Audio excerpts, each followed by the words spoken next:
Bonsoir tout le monde.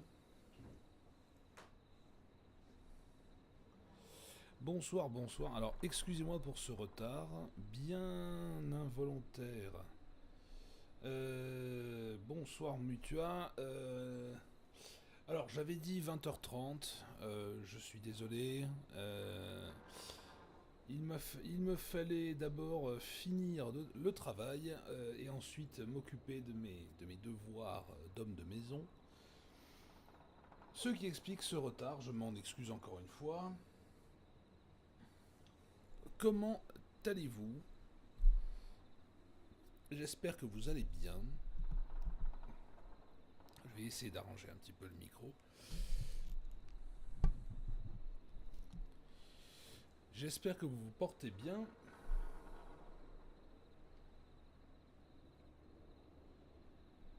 Bonsoir Matioche. Eh bien merci beaucoup, merci, c'est très sympa. Alors étant donné que j'ai passé un peu plus de 2 heures hier soir à travailler sur le prochain livre audio, je me suis dit que ce soir ce serait pas forcément une mauvaise chose de faire un peu de jeux vidéo avant de reprendre la production du livre audio.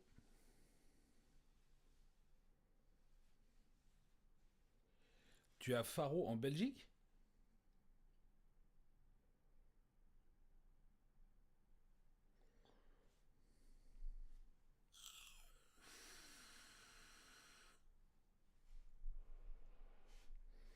Parce que si c'est ça, Faro en Belgique, ils ont une bière qui est fantastique. Au Portugal, pardon. J'ai directement fait le lien avec la bière Faro. Dites-moi dites-moi que vous êtes alcoolique sans me dire que vous êtes alcoolique.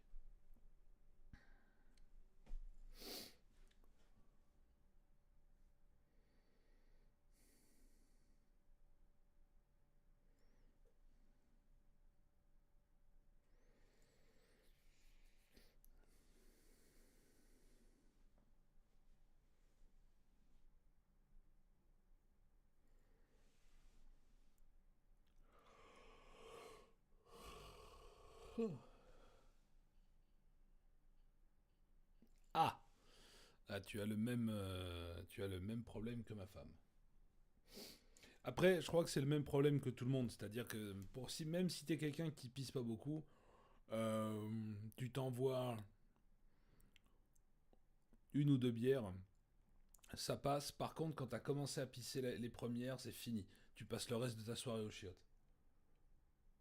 Je ne sais pas quelle est cette diablerie parce que c'est techniquement impossible de pisser plus que ce que tu as bu et pourtant, avec la bière, c'est possible.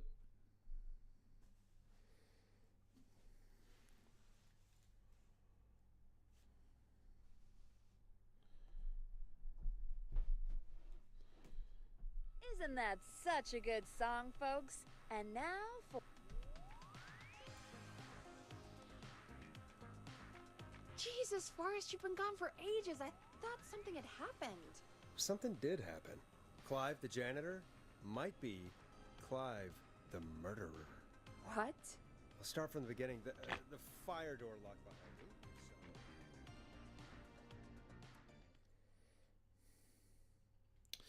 Ah oui, alors vu que le jeu est pas toujours super bien découpé, Why did you heave that thing all the way up here? Because the basement's creepy as hell, and I don't like standing around down there. Fair. All right, let's run through this again. We have a creepy board you found in a creepy basement, made by our creepy janitor, who you think is the creepy whistling man. Yep. And on the creepy board are the names Chuck Brody, Kim Walker, Rebecca Allen, and Aunt Williams. Correct. And you think one of these people will be the whistling man's, Clive's, next target. That's right. And we've got to find them. You said there are 4 locations listed there too? The hospital, the power station, the gas station, and the trailer park. Clive must think the target is at one of those locations. Forrest, you're gonna have to figure out if any of the potential targets are at one of these locations tonight. Hit the button if you need any help. comment tu veux qu'on déduise ça?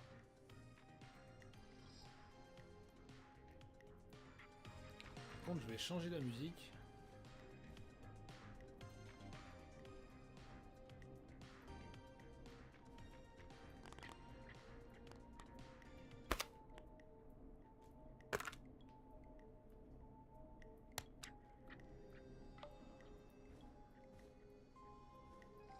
Alors.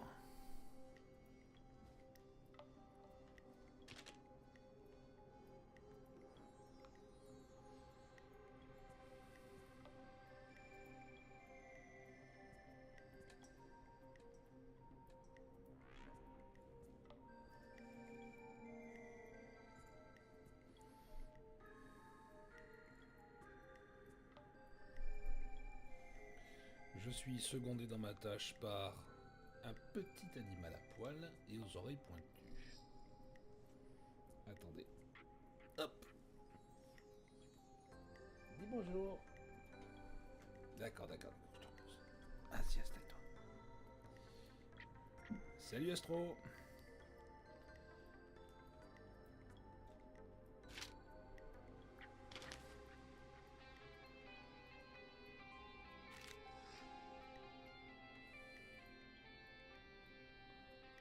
Alors, call for donations to help Chuck Brody. Donc, Chuck Brody, c'est lui. Alors, l'ancienne star, l'ancien capitaine star de l'équipe de football de Gallows High a reçu une blessure alors qu'il a été victime du désastre du festival de l'an dernier. Pour l'aider sur son chemin vers la guérison, nous allons lui acheter des billets de loterie. Avec un peu de chance, il sera chanceux et pourra enfin se remettre sur pied, sans mauvais jeu de mots. Balancer les tickets dans le seau ci-dessous, merci. D'accord, donc Festival of Disaster, donc c'est ça. Il y a eu 15 blessés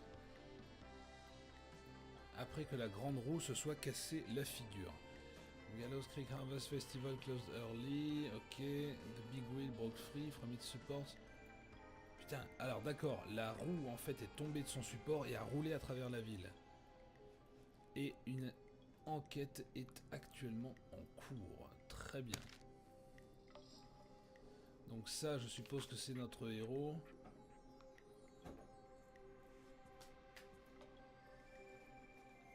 Ok.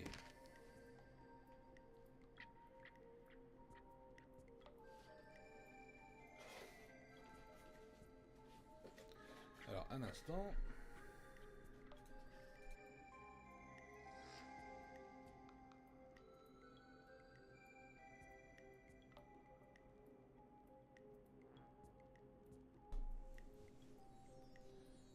Qu'est-ce qu'on a ici? Le docteur K. Walker recommande tous les habitants à recevoir leur vaccin contre la grippe ASAP, donc as soon as possible. Flu season is upon us. 84 is no different than any other year. Make sure you are protected. Ok, d'accord. Donc, on va se prendre la grippe sur la gueule. Gallows Creek Power Station has 20... Ok.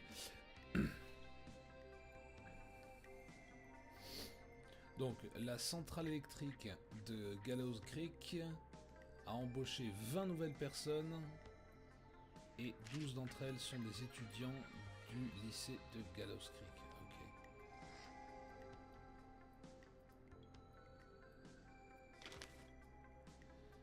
Alors, Kim Walker et Peter Stein se sont mariés le 30 mai 1970. C'est super. Donc Kim Walker, à savoir la présidente du club d'improvisation, en 69. Et l'incident qui a coûté les gens au l'ancien star de foot, c'était 1972.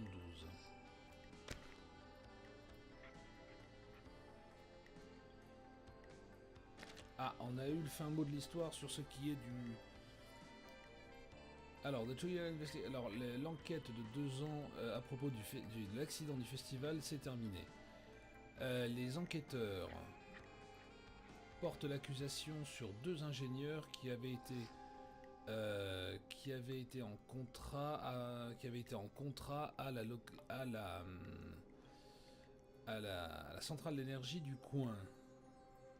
Le lead ingénieur Ant Williams. Bonsoir Nanryu 108. Ant Williams et Junior Engineer Sean Everett étaient distraits en train de discuter à propos de films d'horreur pendant qu'ils assemblaient la grande roue, ce qui a mené à des problèmes de construction. Et ils ont dû faire des travaux d'intérêt généraux. Alors ça c'est intéressant parce que du coup Ant Williams et Sean Everett. Ant Williams il est là, c'était le club de bagnole.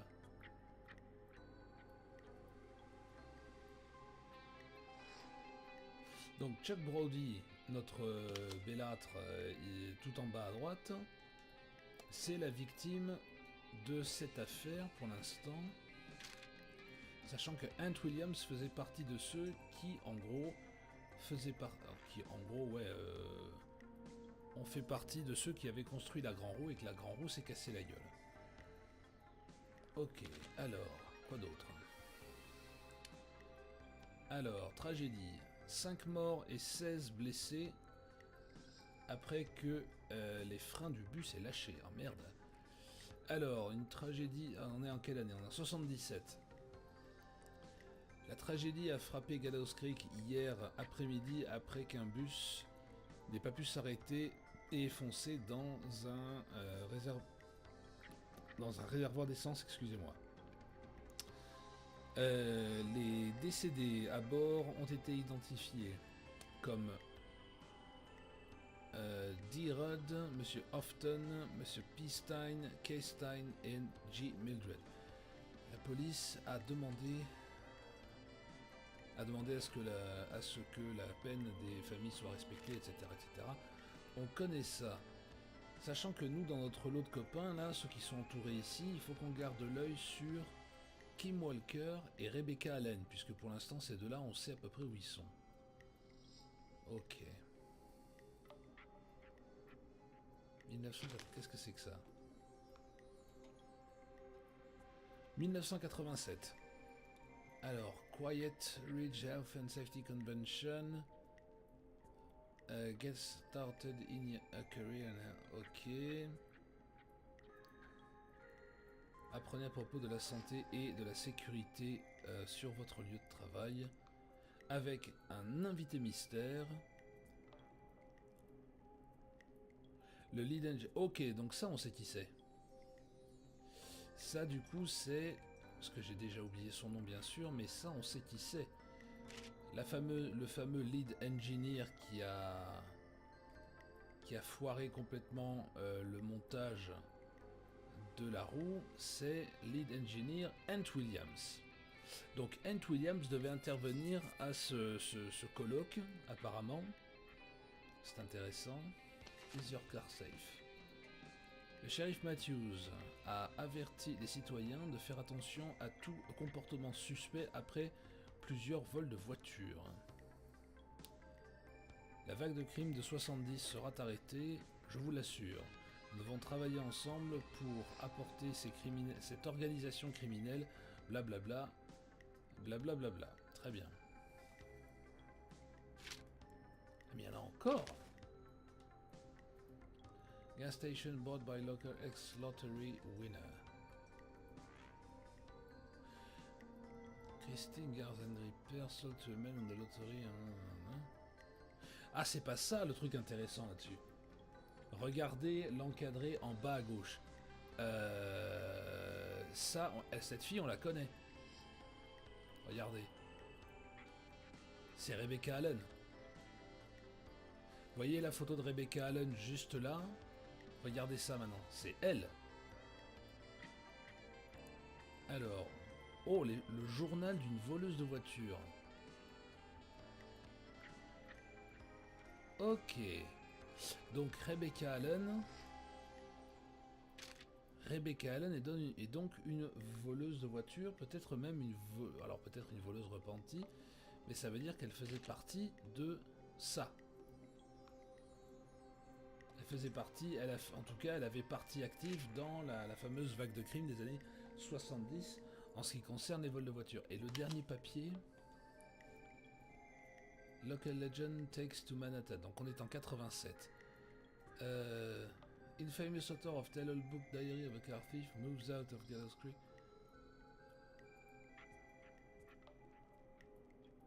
Ah, donc non seulement...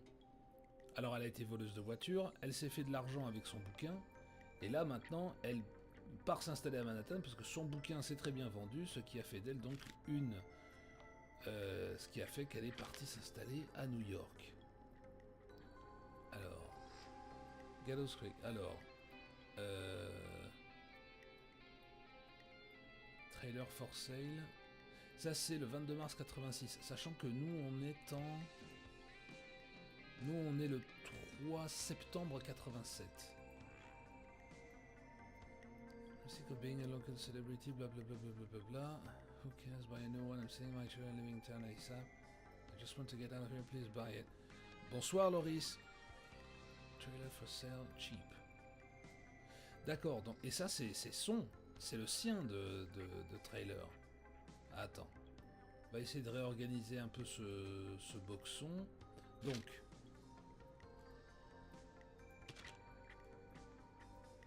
ça, c'est ce qui parle de...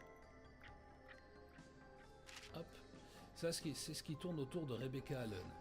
Sachant qu'on a également ça.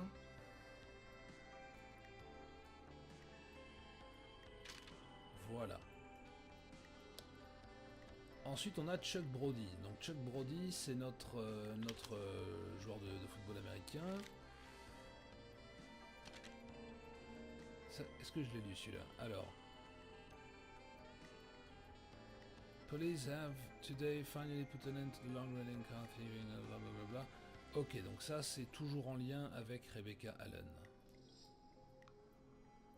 On va mettre ça en bas. Ok. Is your car safe? Ça, c'est aussi Rebecca Allen.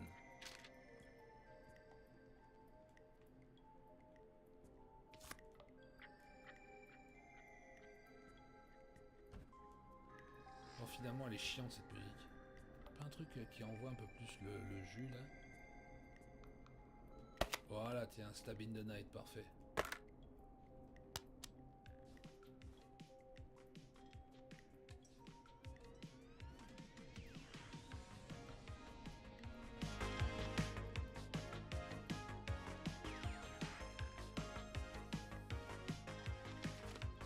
Ça, je sais pas encore à qui c'est. Ensuite, on va passer aux joueurs de football américain.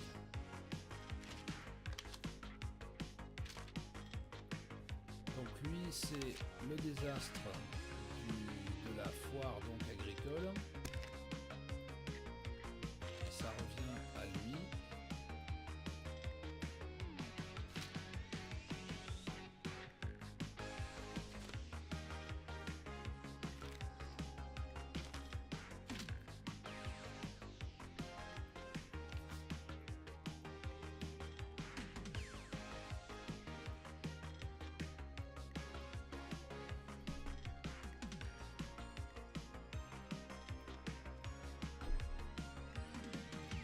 Ça c'est notre football 69, donc ça c'est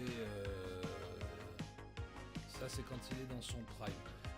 À la limite je sais pas trop pourquoi j'ai ce truc là, je m'en fous un peu. King Walker. Ok.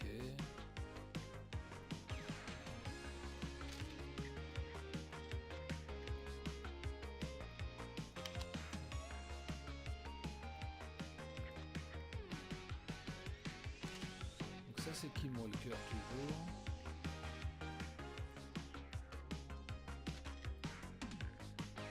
J'ai dû rater un truc sur celui-ci.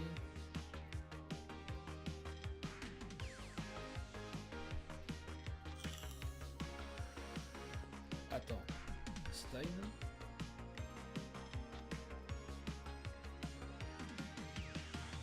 Ah d'accord, elle est veuve. Monsieur Rudd, monsieur Houghton et monsieur Stein, donc il est mort lui. Elle aussi, je viens de comprendre forcément, elle s'est mariée, donc elle a pris le nom de son mari. Ça c'est quelle année? C'est 77. Donc elle peut pas être morte. Parce que ça, c'est 84. Et elle donne des conseils vis-à-vis de la vaccination. Donc dans l'ordre, ça donnerait ça, ça et ça.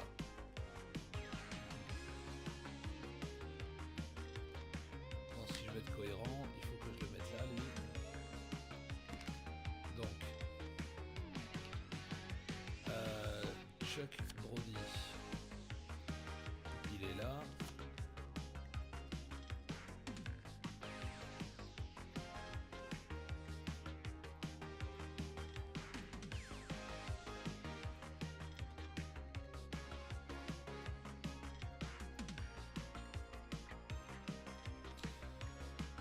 Ça c'est Clive Walker.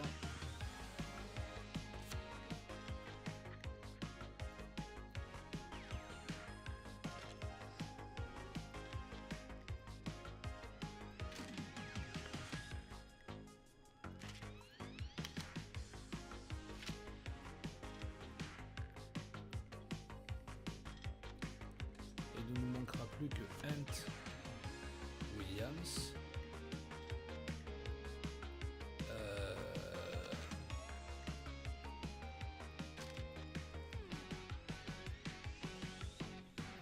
Excusez-moi, j'ai senti un courant d'air frais.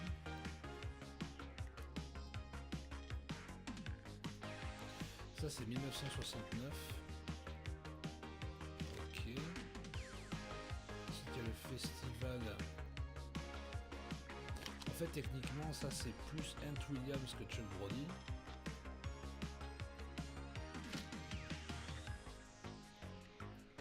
Sachant que ça a été fait en quelle année ça? On avait l'enquête, donc c'est 74. Ok. Et donc là, 13 ans plus tard, en gros, le gars fait des colloques sur la sécurité au travail. Putain, c'est gonflé.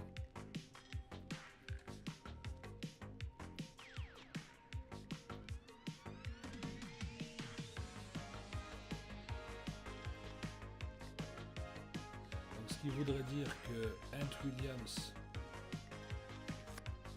devrait normalement travailler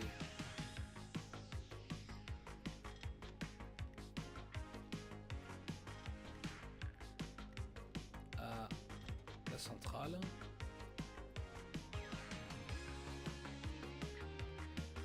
L'hôpital, ce serait Clive Walker.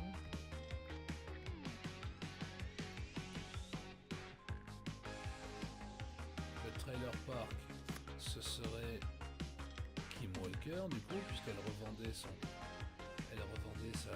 crotte là. Attends, je me suis trompé. C'est Rebecca Allen. Donc Rebecca, elle serait ici. Et Chuck Brody serait à la station essence.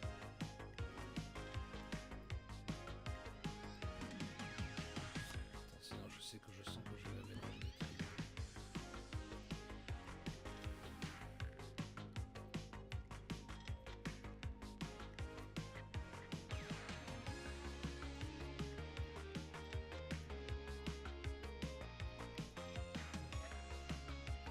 Attends un peu.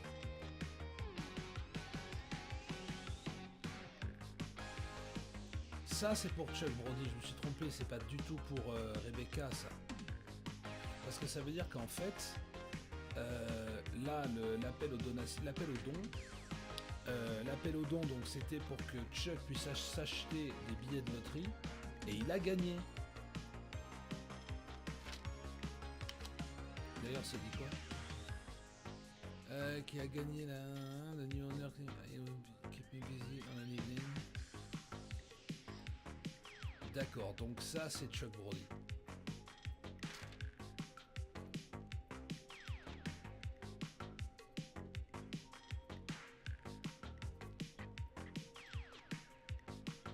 Je pense que c'est ça.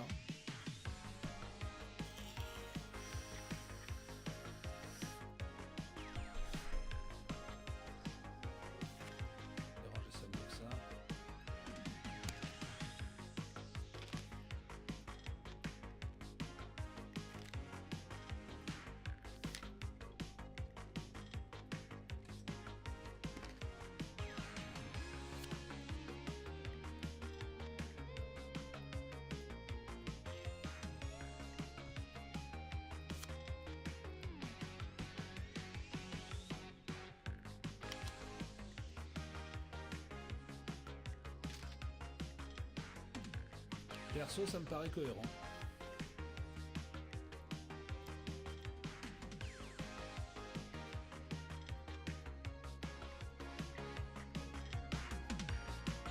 How's it going?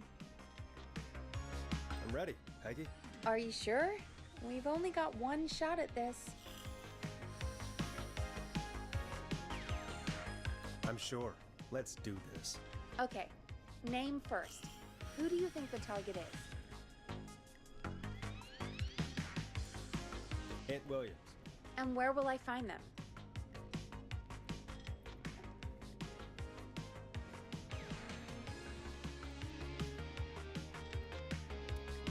The power station.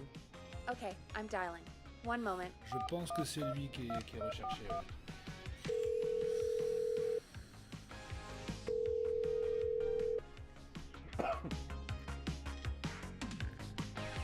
Forrest, I'm through to the power plant, but they say there isn't anyone by that name there. What? Then who? Jesus! It sounds like something blew up. He's using bombs now? Oh my god. The call board. One moment. Forrest, I'm getting so many calls. Just let me... I'm gonna take us off air for a moment. Peggy, what's happening in there?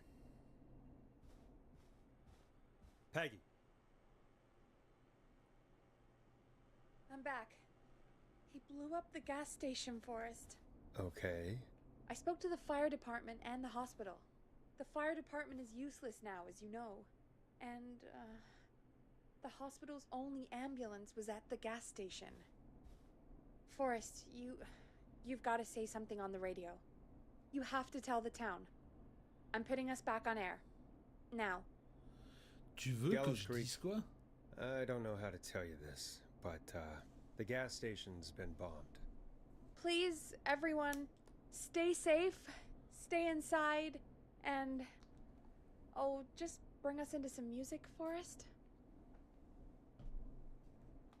Here's some music while we regroup here Maurice, on qu'est-ce qui est pas fort? C'est la voix ou c'est le jeu? The Stream.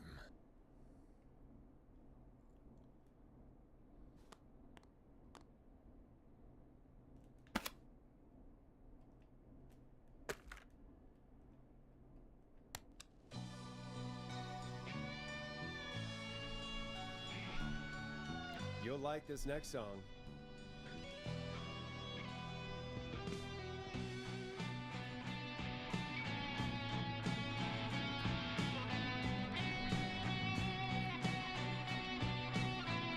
Tu me dis si c'est trop forcé après, parce que là j'ai l'impression There's que c'est gotta très be fort. more in the basement to show us who Clive is targeting. Attends, And if je vais that's the vérifier un truc. case, we can get ahead of him.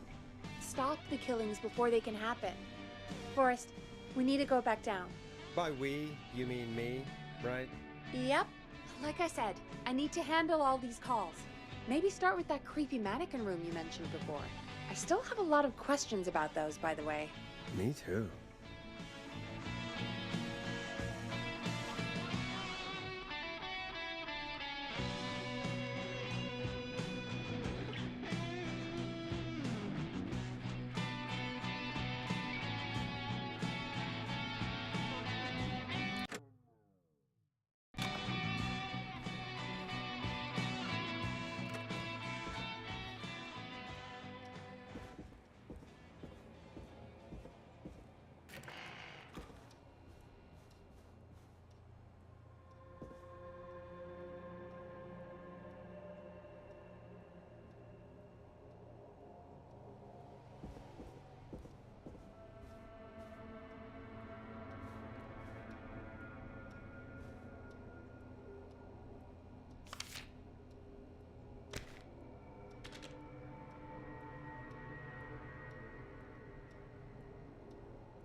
A key?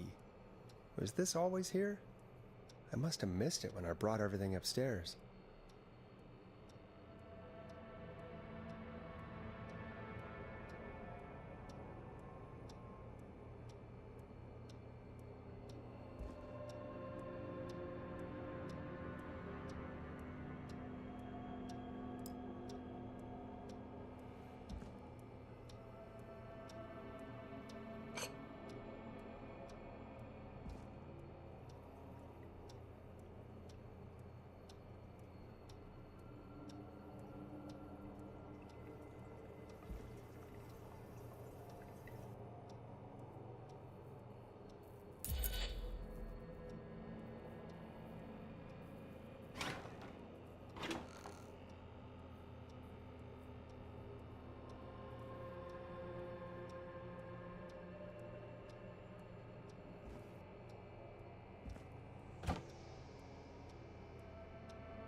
Hey, Forrest! Peggy, give me some warning before yelling down the intercom? Sorry. Buzz the intercom when you find something and want to discuss it.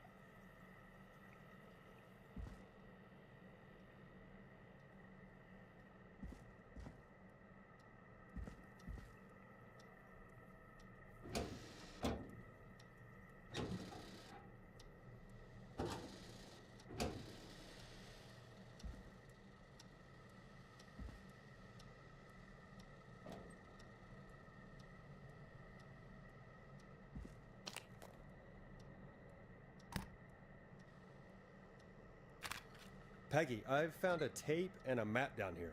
A map of what? Looks like it might be to somewhere in this storage area.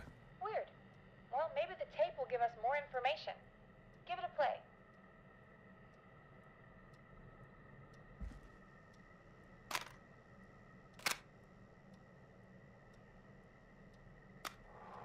George Barrow, 1968. That's when this all began for me. Follow the maps, find the tapes. I'll be waiting. Wait, George Barrow? We all heard that he drowned after a night out drinking. Was it actually Clive? Has Clive really been the whistling man for that long? He says I need to follow the maps and find the tapes. I guess that's what this map is about. I think we need to see what else is hidden down here.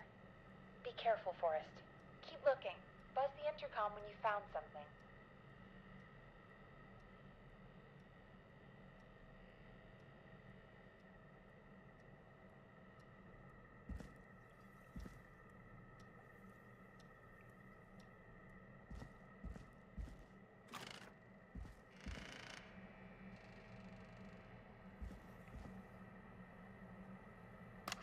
Time of autopsy is 7 a.m.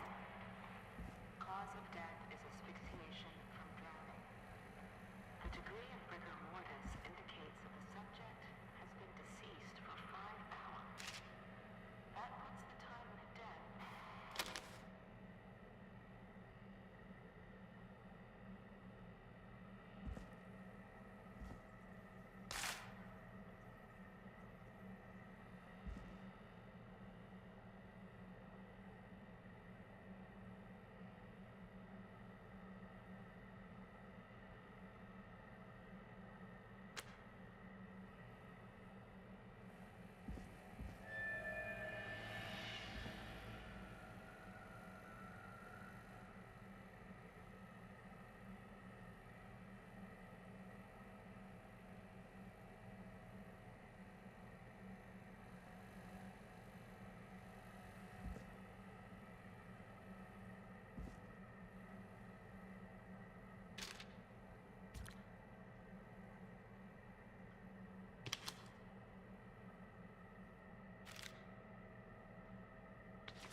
Small lacerations to arms, legs, and face, typically obtained by running through foliage. Severe blistering to the feet, as though the deceased had been running without stopping.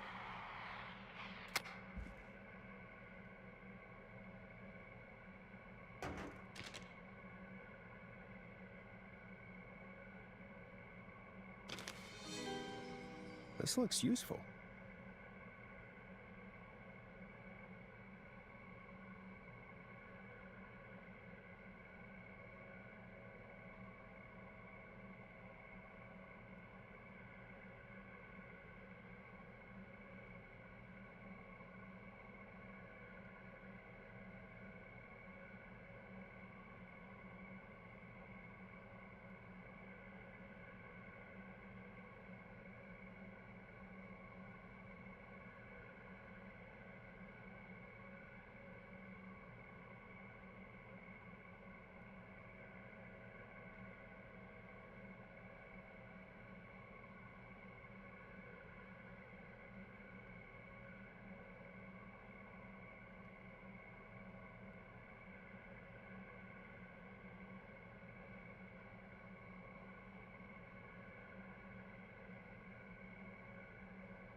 Additionally, there appears to be a post-mortem injury to the arm. It looks like it was trapped in a car door.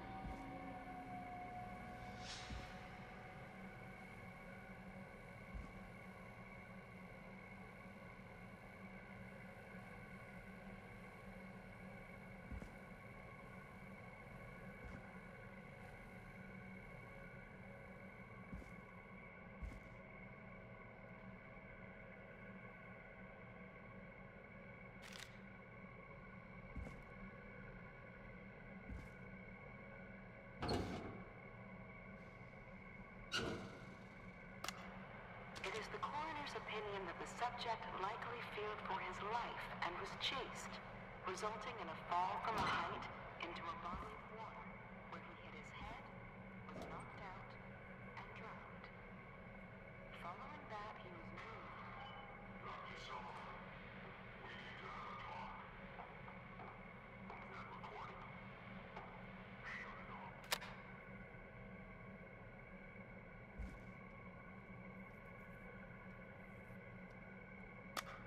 If you're listening to this, then I'm probably dead. What the? I'm a man who likes to stay informed. I've got subscriptions to newspapers all over the country. A few weeks ago, I noticed headlines cropping up in those papers, one after the other. Each headline about a murder. Each murder, the death of someone I knew almost 20 years ago. And each one drawing closer to Gallows Creek. Drawing closer to the anniversary. None of us are innocent, but I don't think we deserve killing. All I hope now is that I can save some folk from the worst that I can. I don't know. Do something to make up for what I did back then, I guess. I didn't kill anyone, mind you, but that's past mattering. Now, there's more I could can't say. And I should say, but my employer made it clear that my family would pay a high price if I ever spoke out. So, hopefully I've said enough for you, listener, whoever the hell you are, to start putting the truth together. What the hell? Peggy is not gonna believe this.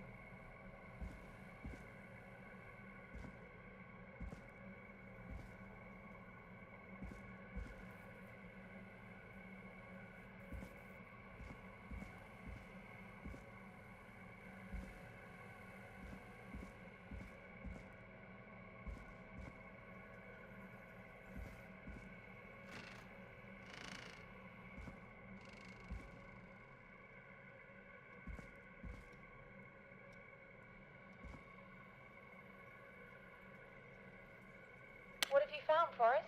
It's an autopsy tape. Doesn't say for who, but I think it must be for George. Poor George. He was so young. Something's bugging me, Peggy. What do you mean? I swear I recognize the voice of the woman talking on the tape. I just can't place it. Seriously? Do you think you've met her before? I don't know. I mean, I just got here recently. I don't know. Found another tape. It talks more about how George died. What did it say? It sounds like he was running for his life. Sprinting through trees and bushes, getting cut up all over. What would drive someone to do that? I'm not sure yet.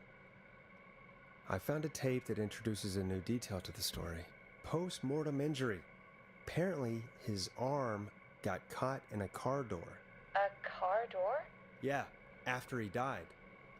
How do you suppose they can tell? How can they tell? I'm a radio producer, not a coroner. The written report I found doesn't mention it at all. How did his arm get trapped in a car door after he died? Unless he got it when the police collected his body, I guess someone else must have moved him after he was dead to where he was eventually found. But the report, what is going on here? I found a police report. Mentions a friend from earlier, Sandra Sharp. Sandra. The jazz runner? That's right. She found George's body washed up at the reservoir. The reservoir? Yeah? What's strange about that? George got cuts from running through foliage, right? But there's no forest around there.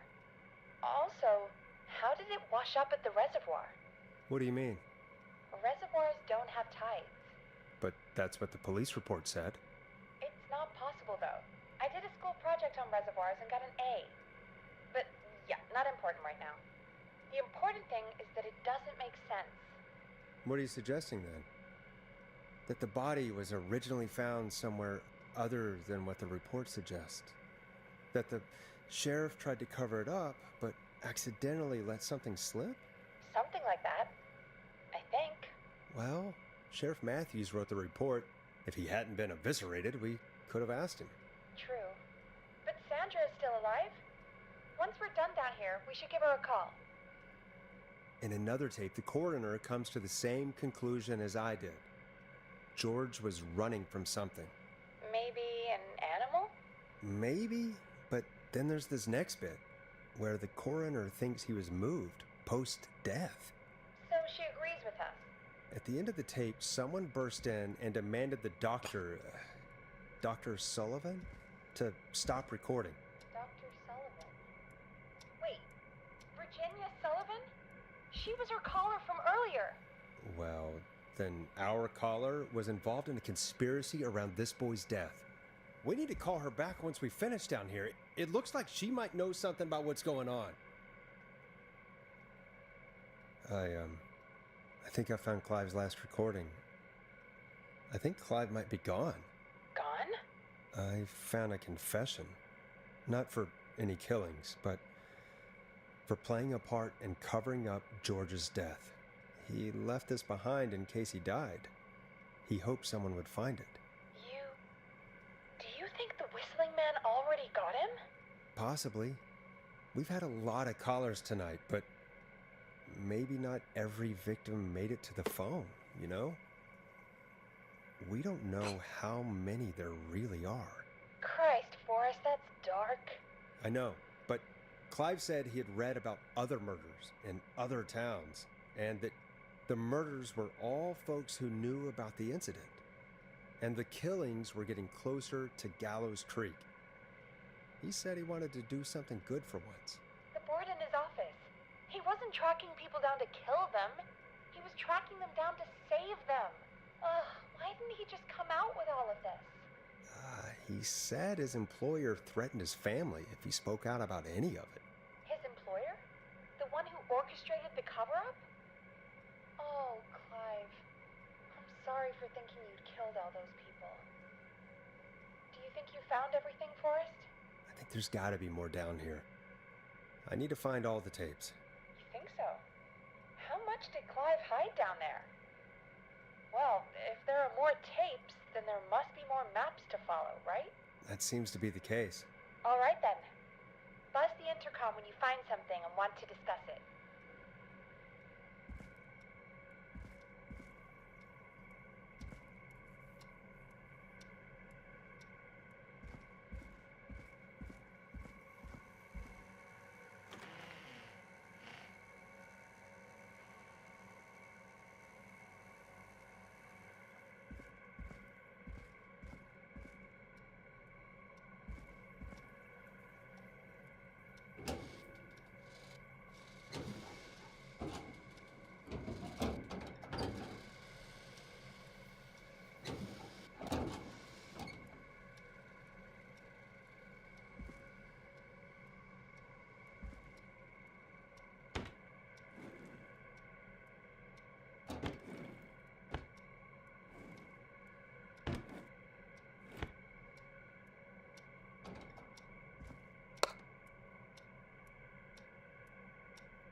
Additionally, there appears to be a post-mortem injury to the arm. It looks like it was trapped in a corridor.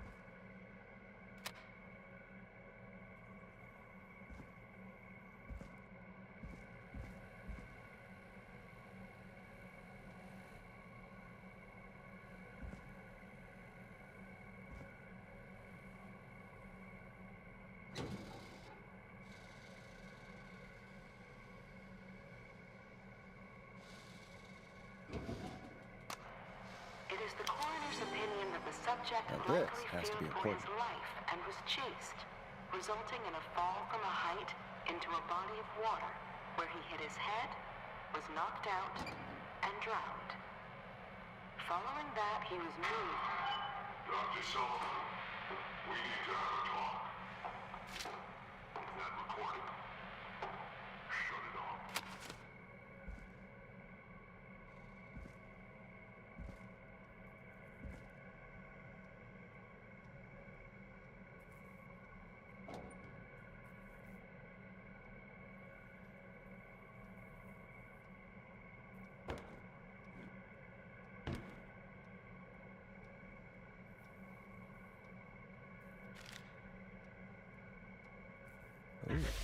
a new vinyl for my collection.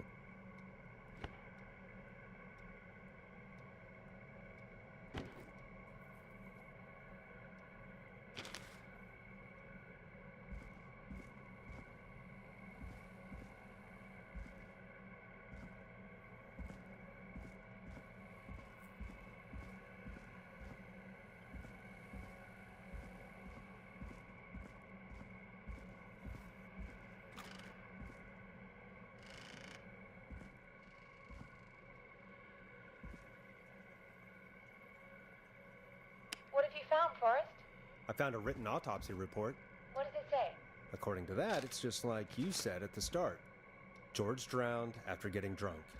Said he liked to fight, too. The drinking and drowning matches with what I heard, but... There's also a note scrawled onto the report. I'm sorry I made you do this, Virginia.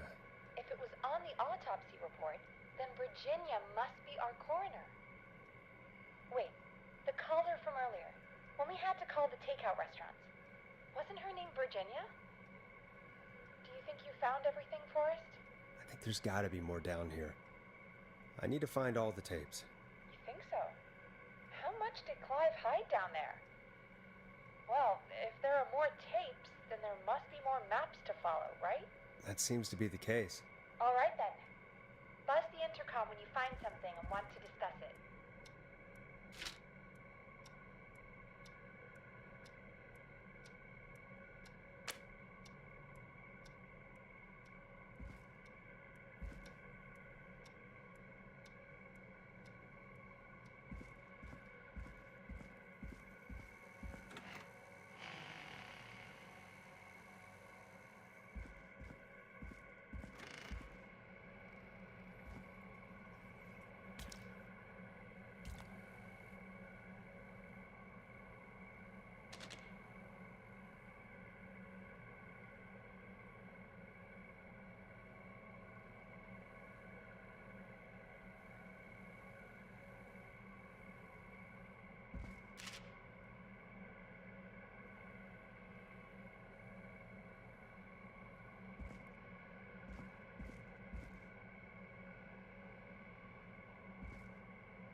Small lacerations to arms, legs, and face, typically obtained by running through foliage. Severe blistering to the feet, as though the deceased had been running without stopping.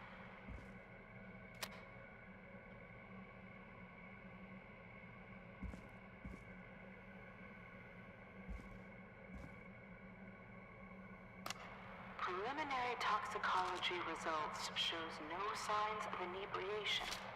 However, a high amount of cortisol was found, indicating elevated levels of stress in the immediate moments before death.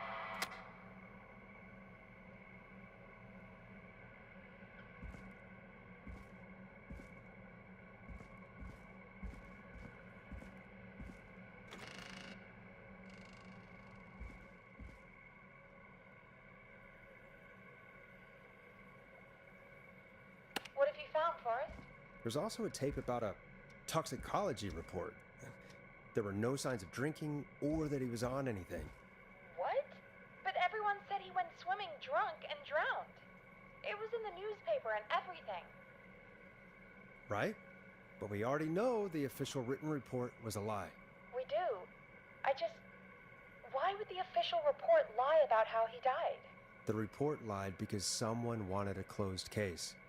Because they didn't want anyone to look into his death. Do you think you found everything? I think so. Forrest, what's going on here? Someone wanted that boy's death to seem like an accident. And they hired Clive to make it look that way. Come back upstairs when you're ready. We need to figure out our next step.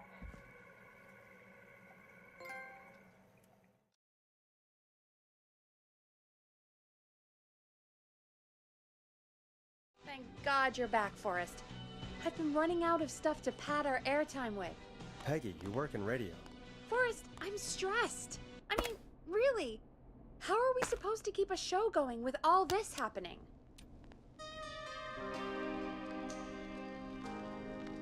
This is our job, Peggy. We gotta do it. You're right. So, what's the plan now? I think we should call Virginia back. All right, I'll get her on the line.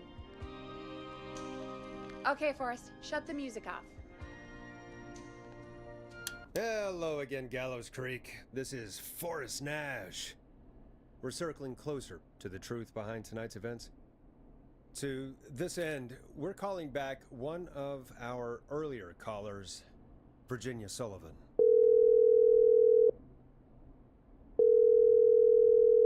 Fredman Plunker here? Who's this? Is it you? Goose? Plunker, it's Goose. Goose! Where are you? Get your ass here! The party has moved! Oh, cool. Where's it moved to? This old lady's house. She's pretty cool, though. Dude, she said we could raid her liquor cabinet if we stayed and protected her. Of course, we're not drinking anymore. We're staying sharp in case that whistling turd turns back up. The old lady might need our help. Of course, man. Of course. Hey, could you put me on with the old lady? You know, to check if it's cool for me to drop by. Oh, there's that goose respect we love. I'll grab her now. Hello? Is this Goose? Hey, Dr. Sullivan. Who is this? Hey, Virginia, it's Forrest. I'm glad you're still okay. Oh, Forrest. Sorry, I'm still jumpy.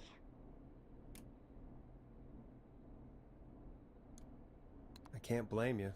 I'd be jumpy too. I'm so sorry this happened to you, Virginia. I thought I was. I thought... Easy. We're not calling to talk about earlier. We're calling because we think you can help us understand why this is happening tonight. Me? What would I know?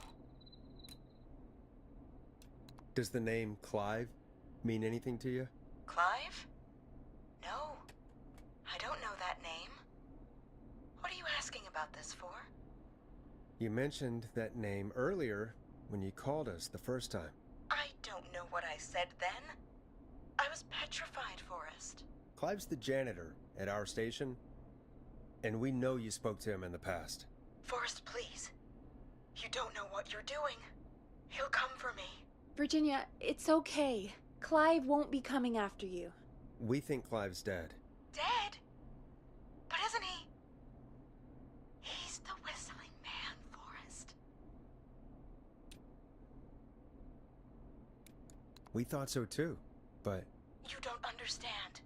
All those years ago, It's okay, Virginia. He's gone. We found evidence to suggest he... well... And we found your autopsy reports for George Barrow. How? I saw him destroy them. Well, he didn't. I don't know if he kept them or made copies or what, but we found them. And we know it's related to what's happening tonight, which is why we called you. Why did you write a false report? All right. One day, I came into work to find a boy on my slab. And as I finished the autopsy, this man, Clive, he just burst in. And he started making demands to give over the reports, to falsify what I found. Of course I said no. But, well, when someone wants to make you do something, they can use the carrot or the stick. For me, he used both. You see, my sister is sick. She has a chronic condition that's never going away. It's expensive to treat, and it was getting to where I couldn't afford it. And Clive promised me that his employer would pay for my sister's treatment if I did what he said, and that if I ever spoke about this, he'd beat me to within an inch of my life. I don't know why he had me do it, but my sister needed me. You have to understand, She needed me. We understand. Thank you, Virginia. That was brave. God, I just want this nightmare to end. This will help end it, Virginia. Thank you. Stay safe, Virginia.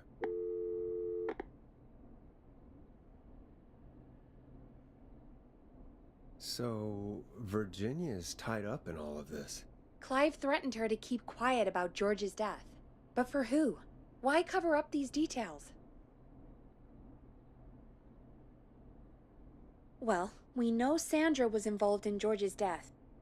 Do you want to call her? I do. Alright, but before we go asking questions, I think we should know what we want to ask. Is that fair? Yeah, we need to ask her about finding the body. She was the one who discovered it, but something just doesn't add up. 100%. She knows more than she's saying. I wonder what she's hiding. We'll hopefully find out soon. Anyway, just be careful when you're talking to her. Don't push too hard. We don't want her to hang up. I'll be careful. Alright, calling her now. Hopefully she's at her jazz studio.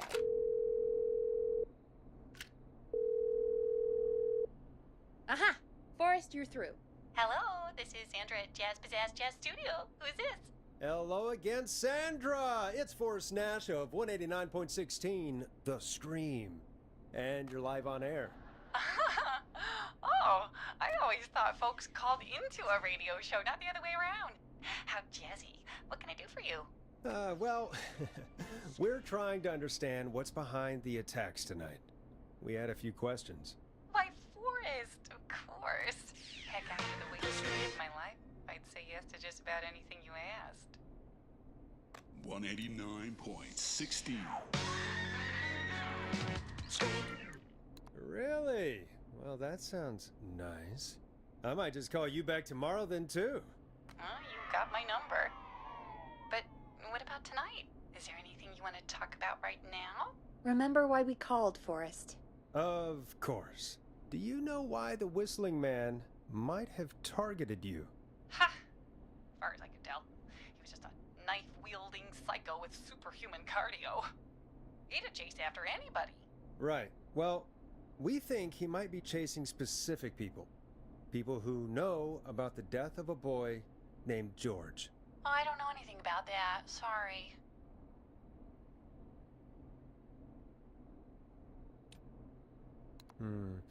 Have you had to keep quiet about anything? Any secrets you've had to keep? What would I have to keep quiet about? I don't know. I mean, could be that you've seen something or heard something. I never saw anything. And even if I did, what would that matter? And it was years ago. Sandra, are you okay? It was years ago. We know, Sandra. You do? You know about? Yes. Of course. This studio is my life. After I found the body in the river, I couldn't lose my studio. Do you understand? Sure. I understand. When the rent just kept going up, he said he'd stop if I just needed to keep quiet. And everything would be okay. Of course. We understand. I mean, it's not like I killed him. What was the harm in saying I found him in the reservoir instead of the river? Right? Right? I'm sorry. I can't do this. And she's gone. I don't think that could have gone any better. You truly did great, Forrest. Well, folks, if anyone out there has any thoughts on what's going on tonight, please call in. That's good timing. We've got a call waiting just this second. Welcome to 189.16, The Scream, with me, your host, Forrest Nash. Hi, Forrest. I know this is really out of the blue with everything happening tonight, but I wondered if you could send a special birthday message to my uncle. You want to do that now? Really? Why? Of course now. It's his birthday. I won't have a chance to do it again until next year. May as well, Forrest. Fine. What's his name? Thank you, Forrest. He's my Uncle Ronnie. His first name's Peter, but he never liked his name. But since he always had salt and pepper hair, even as a kid, can you believe it? Folks always called him Pepper. Thanks for the history lesson. Is there anything besides happy birthday you would like to say to Mr. Pepper? Oh my god damn it! Yes! Tell him he can get the best birthday deals and party packages here at Putney's Pizza. Starting at just... You son of a bitch! Stop calling us! God damn it, Peggy, this is your fault. My fault? I said I didn't want to do it. Don't blame me because Brian Ponte can't control himself. Ah. Don't worry, we've already got another caller on the line. Just pick it up, okay?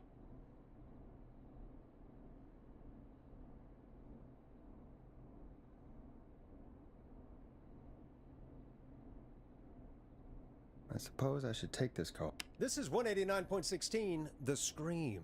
I'm Forrest Nash. You're on the air, caller. 16.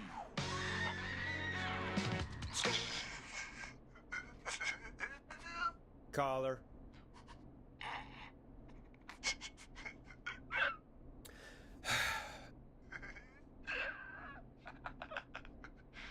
Ponte? Ponte's Pizza always delivers! Come rain or sleet or whistling man, we'll be there!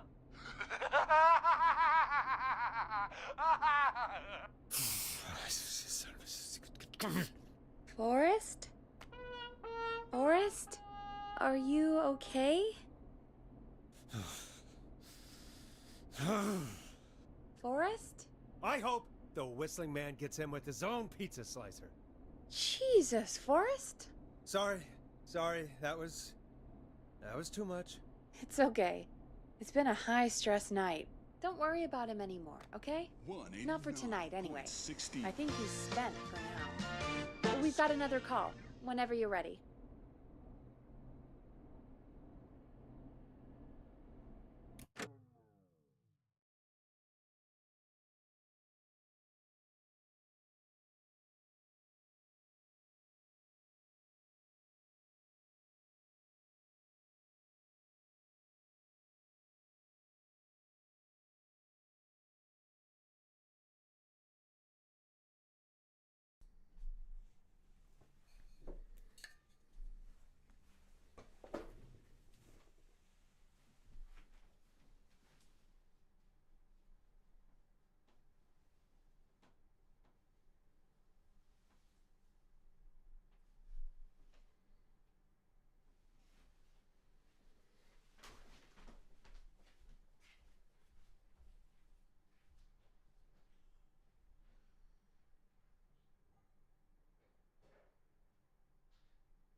Allez, on y retourne.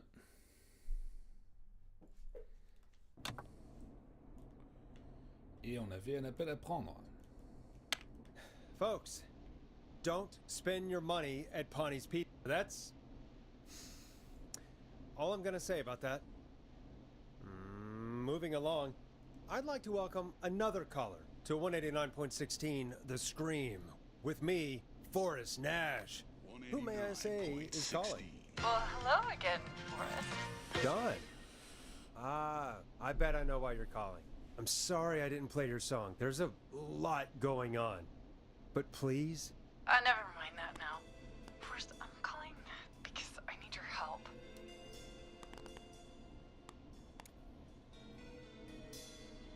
Are you in danger? I sure am. Do you mean Yes, he's after me now. you? I think so. He must have heard me on the radio helping you.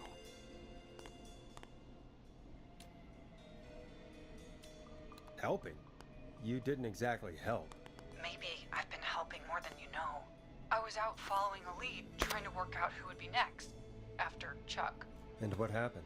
And I started to feel like I was being followed. I came back to my apartment building, but this newfangled security system has me locked out. I need you to help me get inside. Putain!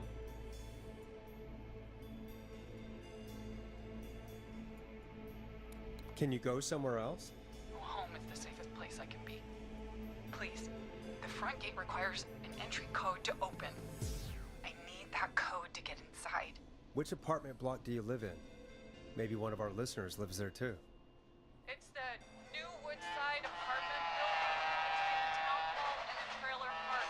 But I doubt any of your listeners live there. I don't have many neighbors. Sounds like a prime piece of real estate. The sound really carries at night. Shit.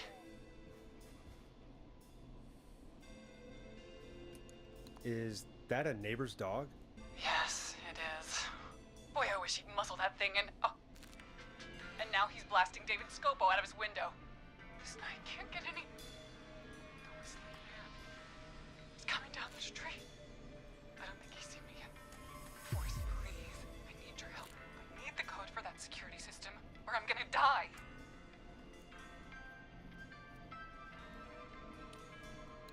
What's the name of the security system?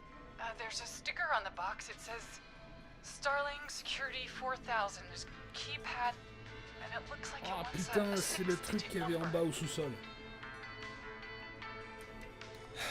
We'll see what we can do. Thank you, Forrest. Yeah, of course. Don't worry, Don. Thank you, Forrest. I knew I could count on you. I'll sit out of sight. Call me back soon. All right, folks. Here's a little tune for you all to enjoy while I try to break Dawn into her apartment. You were pretty quiet there, Peggy. Forrest, was it just me, or was there something... Yeah, it wasn't just you. Something was weird about that. Yeah, well, tell you what, we have a Starling 4000 or whatever here at KFAM. Clive bought one for the station. Maybe we can find something to help. Oui! Well, I'm not sure who, but to help someone.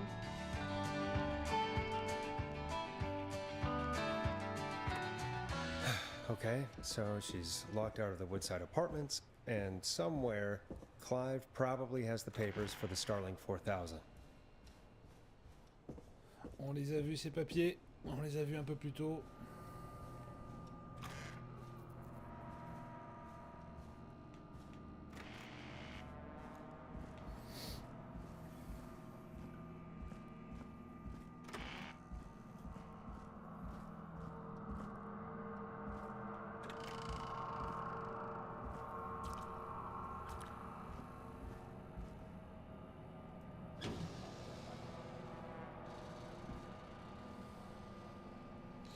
Ah putain, maintenant faut que je les retrouve, je les avais pas laissés sur le bureau.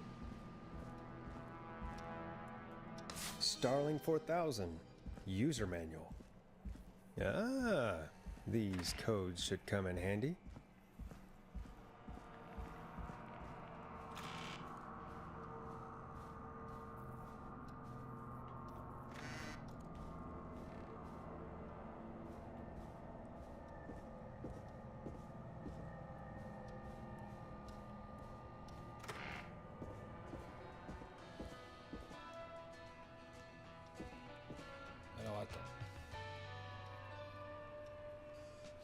Lorsque vous saisissez des codes et des commandes, chaque pression de touche doit être effectuée dans les 4 ou 5 secondes qui suivent la précédente. Si aucune pression n'est effectuée dans ce laps de temps, la saisie sera annulée et devra être réeffectuée depuis le début. Gardez cela à l'esprit en effectuant les procédures détaillées dans ce manuel. Si vous faites une erreur de saisie, arrêtez et appuyez sur étoile avant de recommencer.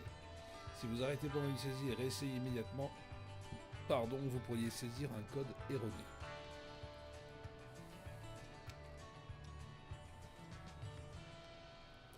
Notre système de sécurité dernier cri utilise un code à 6 chiffres. Saisissez ce code sur le pavé numérique et dormez sur vos 2 oreilles. Le système de sécurité Starlink 4000 est doté de diverses fonctionnalités. Les codes par défaut de ces fonctionnalités sont listés ci-dessous. Remarque, veillez à changer ces codes immédiatement pour empêcher toute effraction. Code d'accès, code d'appel à la maintenance, test d'alarme, code de désactivation du test d'alarme et code d'accès. Ok. C'est fantastique, il y a tout là-dedans.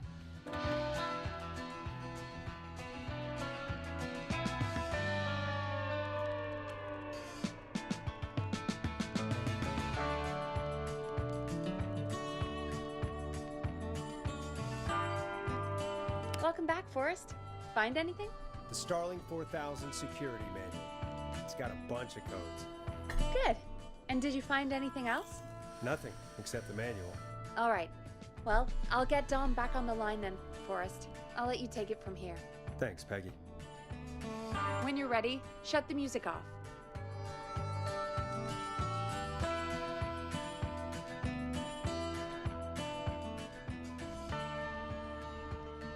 Line 1, whenever you're ready. Don, are you there? This is Forrest Nash from 189.16, The Scream. Oh, thank God you're back. I'm so afraid. What's the code to the gate?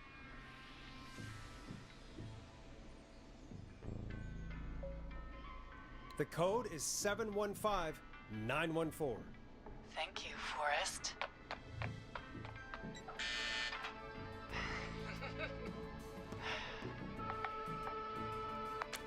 Forrest, what did we do?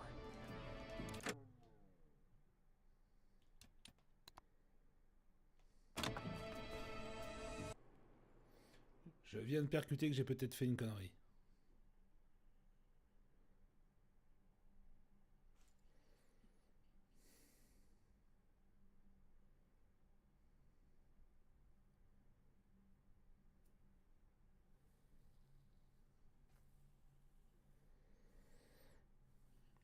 Bon, c'est peut-être un peu triché ce que je viens de faire, mais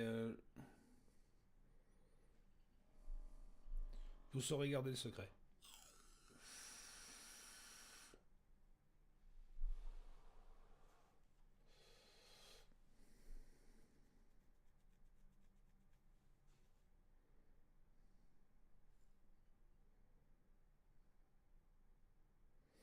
Ouais, Loris.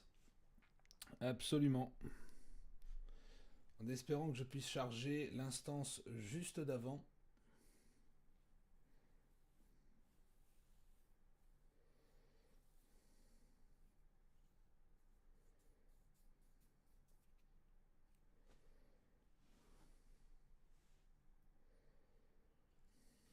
Thank you, Forrest. Ah putain!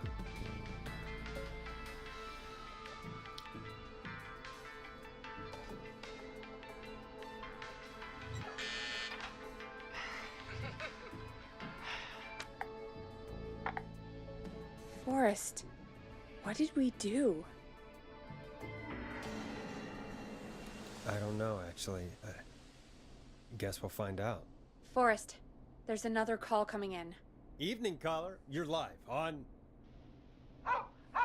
Forrest! The psycho's somewhere in the roller rink, dude. I just saw a shadow. And... Goddamn, how do you even get in? You've gotta help me, man. Forrest. Maxie, no! Come back! I can't find my rifle, man. It's... I don't want to hurt anybody, but I can't let anything happen to... Maxie! Oh putain.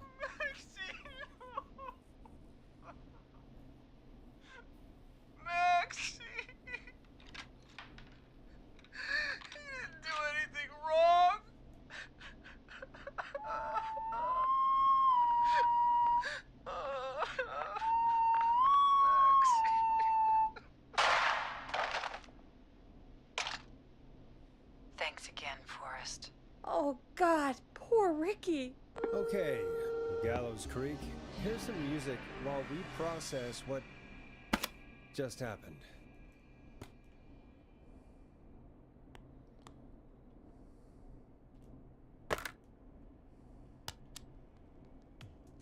So, the whistling man is a woman? I know. I can't believe it. She called up. You spoke to her multiple times. I thought she was just regular Gallows Creek strange. Really, Forrest? Why do you think she requested that song? To get me outside? Maybe, but how? She didn't know the song was outside to start with. That's right. She never actually attacked me out there. So? What now? I guess I should make an announcement. We do have new info. Okay, kill the music and you can make the announcement. Okay, you're live in 3, 2... Hey folks, this is Forrest Nash here. I hope you're all safely Salut, locked Black Cat. inside. For those of you listening to that last call, you might be wondering what to make of it all. Here's our take. We now believe the killer is actually a woman. One who might manipulate you into letting her in before she attacks you.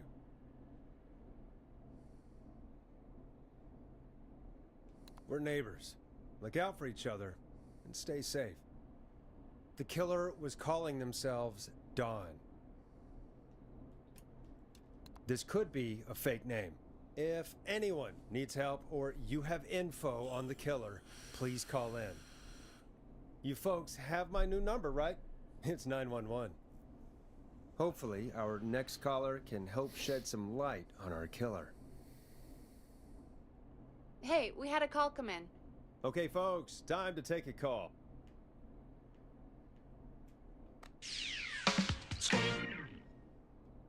This is Forrest Nash, and you're listening. Please help me. My name is Casey Moore. I'm at 25 Nancy Drive. My best friend's been stabbed. He's bleeding everywhere. I don't know what to do. Please help me. Is he still breathing? Yeah, but he's bleeding out fast. I really need help. Please. Take a breath. We'd been out at the reservoir. We were heading back to his place when we heard this whistling all of a sudden. He just started freaking out. He screamed at me, told me to hide.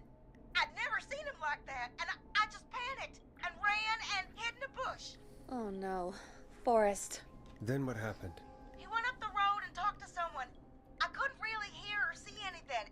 It sounded like he might have known the person, and they just stabbed him. Casey, was he talking to a woman? I don't know. They had a mask and wore all black. That's all I know. Please, we need help here. I'll get you help, but I need to know. Where did the masked person go? They left.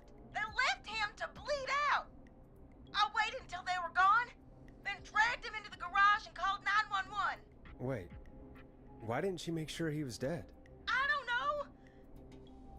I think I heard them say something like, "It's not so funny now, is it?" before they left, but please, he needs to get to the hospital. I can't drive, so we need an ambulance. Forrest, the ambulance was destroyed in the explosion at the gas station. You should get all the info you can. Can you tell us where your friend was stabbed? They stabbed him in the stomach, and then stabbed him again in his leg when he was on the ground, and it's... Oh, the knife is still there in his leg. What's your friend's name, Casey? It's Jason Parker. We'll be right back. Peggy, patch us through to the hospital. On it. Phoning St. Gabriel's now. Switch to line 2. Hello, St. Gabriel's Hospital. How can I help you? Hi, this is Forrest Nash from 189.16. We have a stab victim at 25 Nancy Drive named Jason Parker. He's been stabbed in the stomach and the leg. He's bleeding heavily. Oh, God, I'm sorry. But the ambulance is... well, you know. I know, but please, we need something or he's going to die. Forrest, listen, you're going to have to get him here. We need to see him, and we can't get there ourselves right now. We don't have any way to drive him right now. And even if we did, he's bleeding out fast. Alright, listen. We need to buy him time to get here. That means stopping the blood first, and then finding someone to stabilize him. To stabilize him, you really need someone with first aid training. Do either of you have any? No. Me neither. Damn it. I'm really sorry about this, but I have other patients who can't wait. All I can do is talk you through the procedure as quick as I can, and then leave the rest to you. You think you can handle that? Hit me. I'm sure we can handle it. Okay, from the top. If he's bleeding out, then you need to get him comfortable and try to stem the bleeding. Lay him down. Apply continuous pressure directly to the affected areas. When the bleeding slows, get a clean cloth of some kind and hold it over the wounds. Get them comfortable. Apply pressure. Clean cloths when slowed. Got it, I think. You said he was stabbed, right? If the object he was stabbed with is still in him, don't take it out. It's stopping the worst of the bleeding right now. If anything, you should secure it so it stays where it is. I wouldn't have thought of that. It makes sense, though. God, that was a lot of info. But I think we can handle this. Glad you got it so far, because there's more to go. I'm still with you, Doc. What else do we need to know? If he's lost a lot of blood, he may enter shock. If he does, act fast. If you applied a cloth and it's bleeding through, don't remove it. Just apply another on top of it. If it's safe, elevate his legs to get blood circulating to his vital organs. Try to keep him warm. Get him to rest and reassure him. We need the patient to stay calm. All right.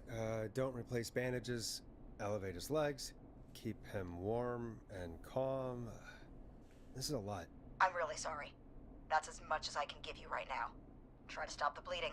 Find someone to get him stabilized, and get him here as quick as you can. Good luck. All right, Forrest. Casey's still on line 1.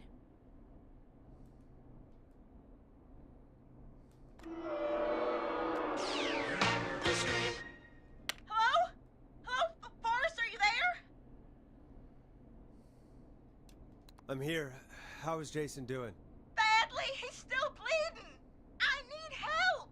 I've been putting pressure on his stomach wound since you left, but he's still bleeding. I don't know what to do.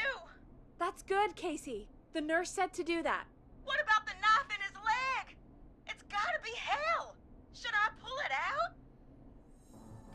No, don't touch the knife. The bleeding will get worse if you pull it out. Are you sure? I'm sorry. I'm gonna stop making suggestions. No, don't worry, Casey. We're a team here. We're all going to get Jason through this. Casey, is his leg wound bleeding right now? I hate looking at that knife. Yeah. It's bleeding. His stomach is worse, though.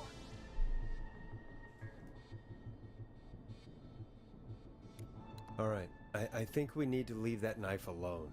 All right. I'll just keep putting pressure on his stomach for now. Forrest, can I have a word? Casey, I'm going to have a quick word with Peggy. Keep putting that pressure on and let us know when the bleeding is under control. You're doing great. But what if something happens?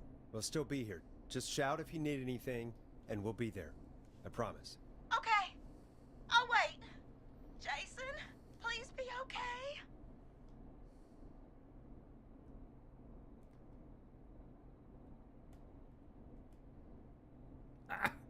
What's up, Peggy? We can't stay on the line with her all night. Dawn is still out there. What if other people need us? You're right. She's probably on her way to her next target right now. Exactly. And you heard the nurse. We need someone there with training who can stabilize him. He's got to get to the hospital somehow. Any suggestions, Peggy? I might. A little before you started working here, KFAM did a mandatory first aid training course. Me and Karen missed it because we were away on a producer getaway. You skipped it, didn't you? Never mind. So, how does KFAM's first aid course help us? Casey said they're at 25 Nancy Drive, right? Yeah? Why?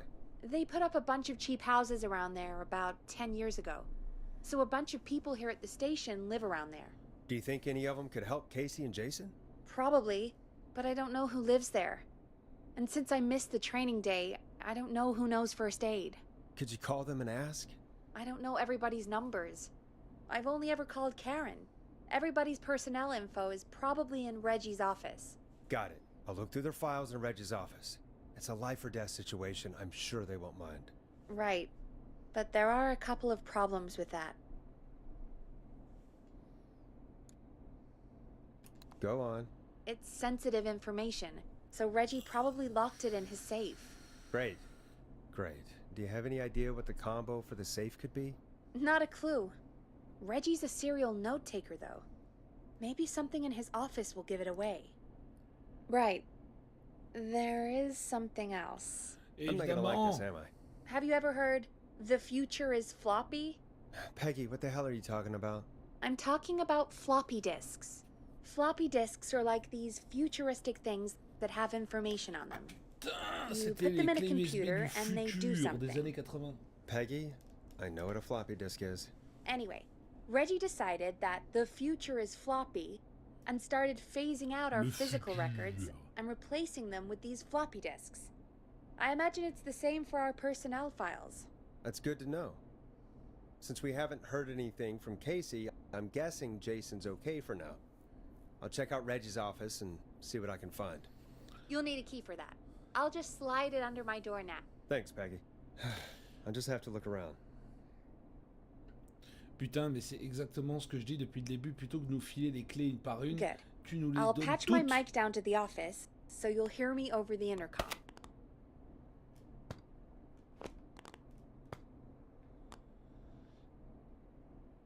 Et en l'honneur de Casey, on va se mettre Stab in the Night. Je suis un connard. Et alors?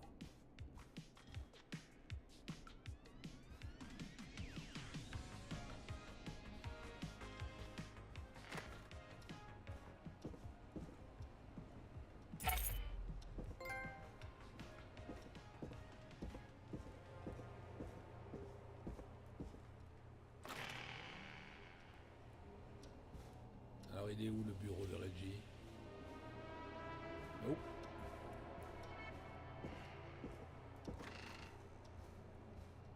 Putain, c'est au sous-sol à tous les coups. Oh les gars.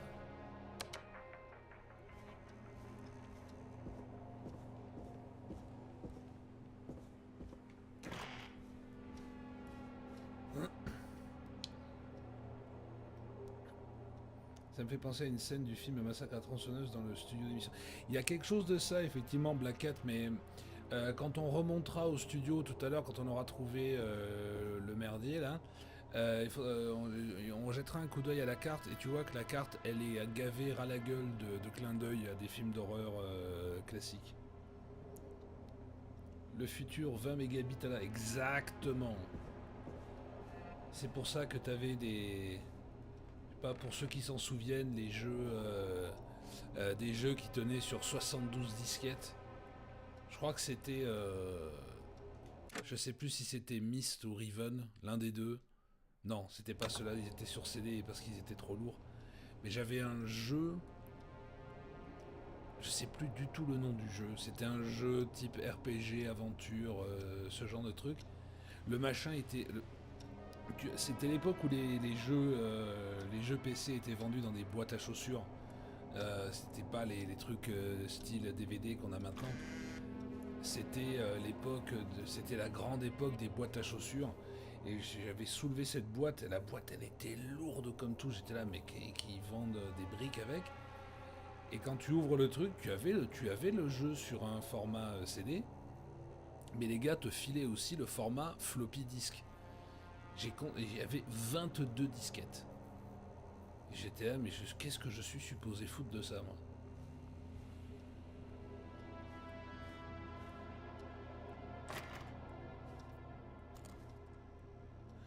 Ah, mais d'accord, Reggie, c'est ce genre de mec. Ben, on va être copains, y a pas de souci. Allez. Waouh! Fantastique.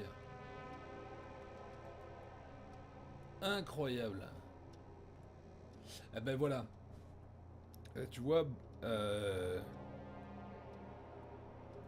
je viens de regarder un floppy disk, c'est 1 mégabit. Buh! Ah oui d'accord, c'est encore plus...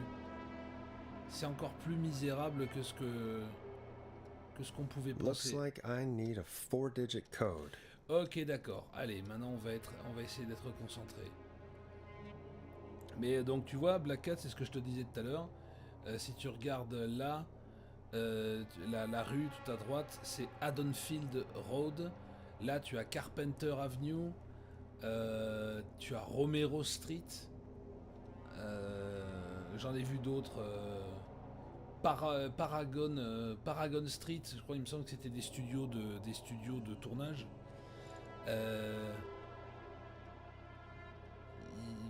Je sais que j'en ai vu quelques-uns. Ouais, 1, 2, 3, 4. Allez, attends. Very important date. Ok. Ça ne peut être que le jour de ma naissance, donc. Alors.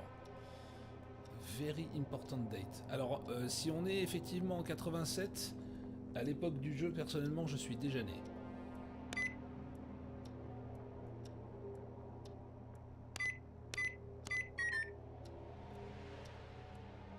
Alors, 9/11.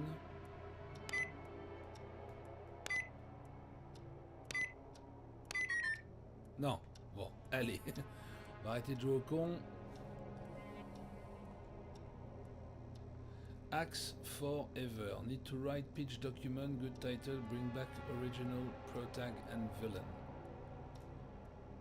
D'accord.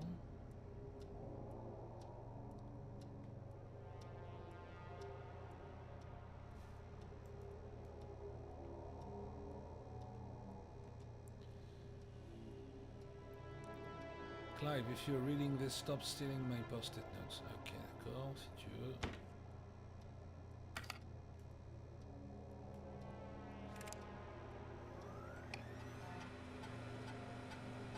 Could this be it? Alors, le découpeur, top secret. Livreur de pizza qui tue avec une roulette à pizza. Il ne livre jamais vraiment de pizza malheureusement. Qu'est-ce qui est arrivé au livreur originel? En faire le copain de la dernière survivante. La protagoniste est une étudiante, Megan. Elle est intelligente, belle, futée et intolérante au lactose. Se passe le 7 novembre, date très importante pour la ville, le grand rassemblement des oies. Les nombreuses oies apparaissent tout à coup pour sauver la ville de la famine. Essayez de lier ça à une trame plus importante. Tuer le réseau de soutien de Megan pendant le film. Partenariat avec Pontis Pizza pour le lancement. Une commande sur 10 reçoit une roulette à pizza avec des places pour voir le film. T'es sérieux?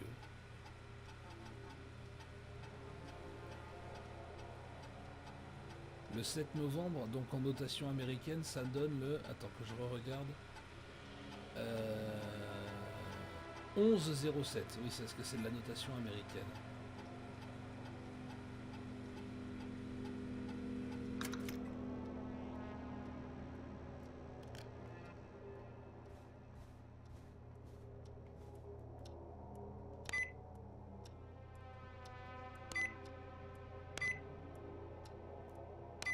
Nice.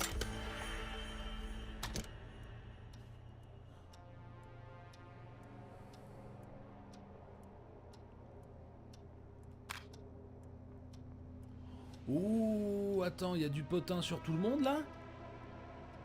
Mais faut pas me laisser un truc pareil dans les pattes, les gars. Hey, Peggy. I think Reggie's on to you and Karen. Maybe don't bring those little drink umbrellas into work for a while. What? Why are you reading my file? You need to find someone who can help Casey. We already know I can't. Don't waste time. You're right. I'm sorry. I need to focus on possible candidates. I can read the rest of this later.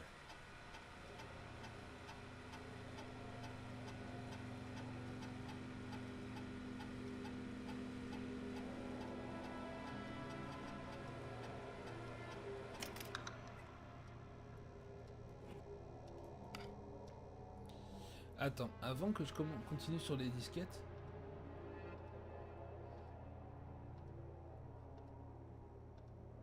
Reginald Scott pourrait être un bon candidat.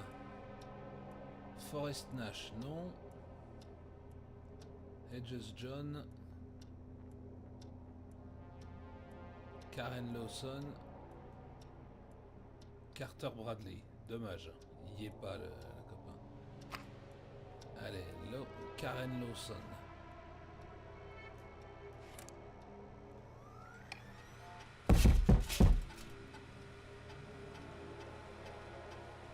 C'était quoi ça? Karen a travaillé d'arrache-pied au cours des derniers mois. Elle a repris l'émission de Hamish aux côtés des jumeaux Timberlin depuis le départ de Wes. J'espère qu'elle ne voudra pas un double salaire. Karen a commencé à former Peggy. Je crois que ça lui sera très bénéfique. Elle prépare même des sorties entre collègues. Je commence à croire que ces sorties entre collègues sont organisées à des moments importants. Elles ont manqué les cadeaux surprises, la formation au premier secours et la visite de Teddy Gallows Jr.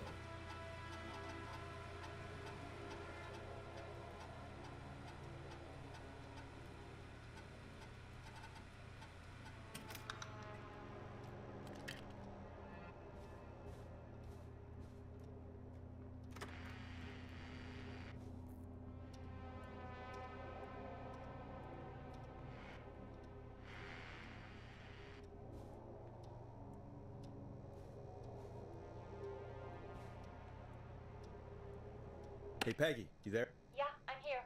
Did you find what we need?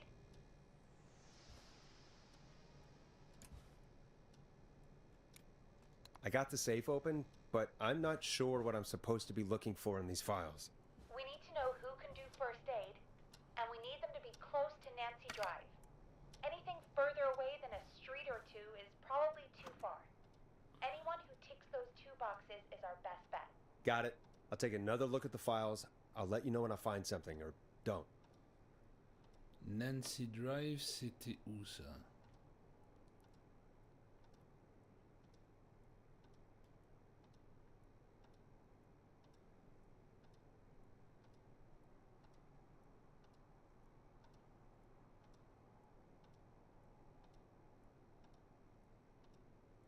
Road, Street, Way, Dinkley Drive, Nancy Drive, c'est ici. Ok.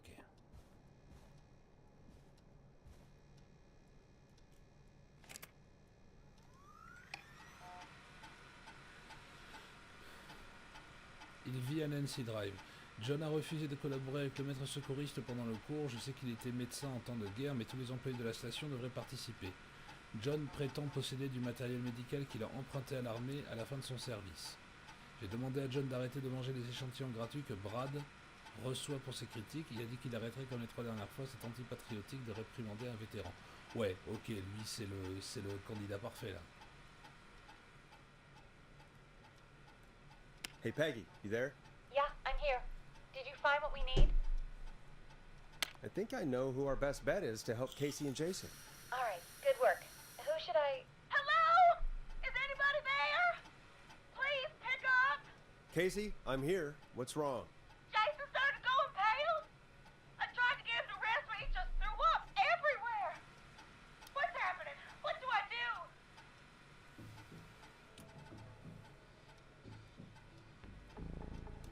God, it sounds like he's going into shock. Casey, just stay calm. It's going to be okay. But the bleeding seemed to slow down. Did I mess up? Jason, I'm sorry. Casey, calm down. You've done everything right. I need you to listen to me, okay? For Jason. What did the nurse say to do about shock?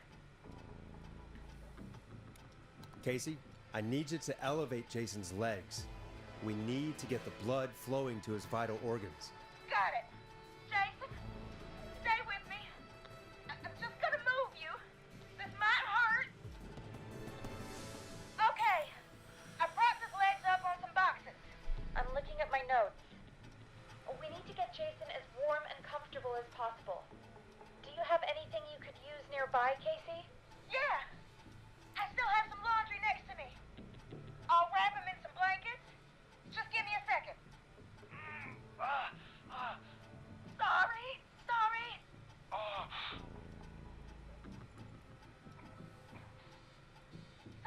Sorry. I'm done. You're gonna be okay, Jason. Just relax now, okay? Boris, I'm scared. He's not doing well. Is he gonna... Casey, I need you to be strong for Jason. Sit with him and reassure him that everything's gonna be okay. Okay? Okay. Please. I can't give him what he needs. Please, help. I can't lose him. All right, Forrest, we need to hurry. Jason doesn't sound like he's doing too well. You said you knew who to call earlier? Who was it? We need to call John Hedges. He lives on Nancy Drive. He didn't really participate in the first aid training, but he's a former war medic. He's probably the most trained person we have. Really? I never really spoke to him before. A war medic, huh? Yeah, and according to Reggie's notes, John keeps all of his old equipment at his house. He's something of a hoarder. All right. What's his number? 5420735. Calling now. Let's hope he picks. Who the hell is this calling you? What time is it? John, it's Forrest Nash here at KFAM. We have an emergency and we need your help. Forrest? If this is a work emergency, then it can wait until the goddamn morning. Just leave me a note like everybody else. John, no, this is a medical emergency. A man has been stabbed by the Whistling Man, or never mind. He's badly hurt and he's going to die unless we get someone to him now. The Whistling Man? What kind of joke is this? John, we're not kidding. A man is gonna die if we don't help him right now. Seriously? I haven't been called on for over 10 years.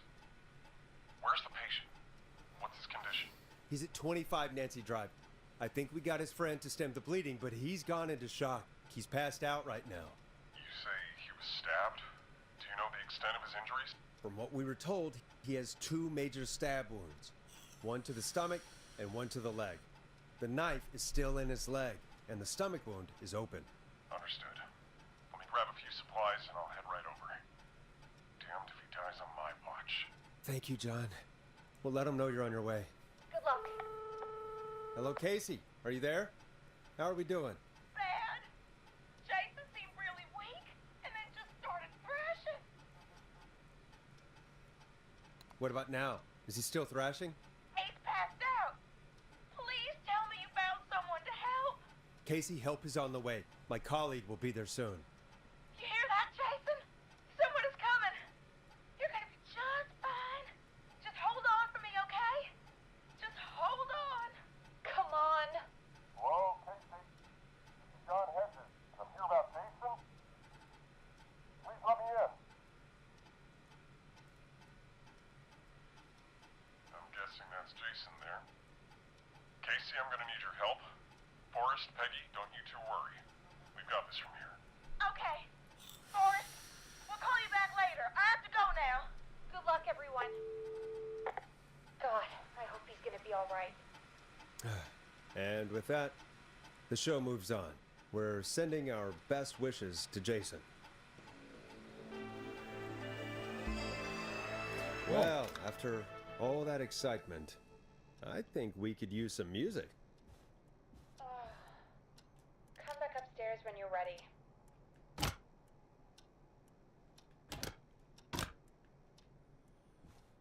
Bon, le patron va faire la gueule quand il saura ce qu'on a fait, mais bon.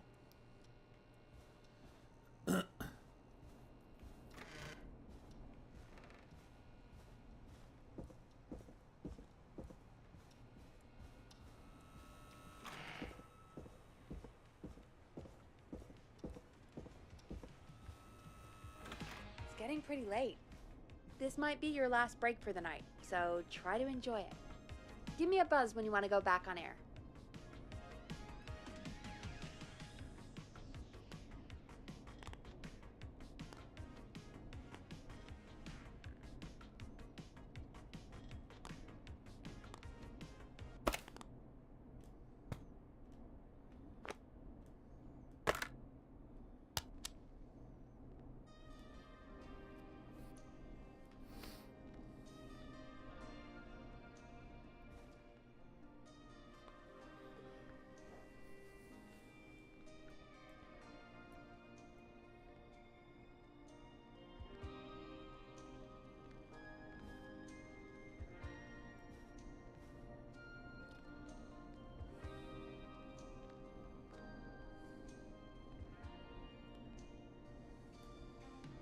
Let's roll. You got it. We've got another call coming through, too. Time to turn the music off. Oh, we have another call coming in. But, hang on. What's up, Peggy?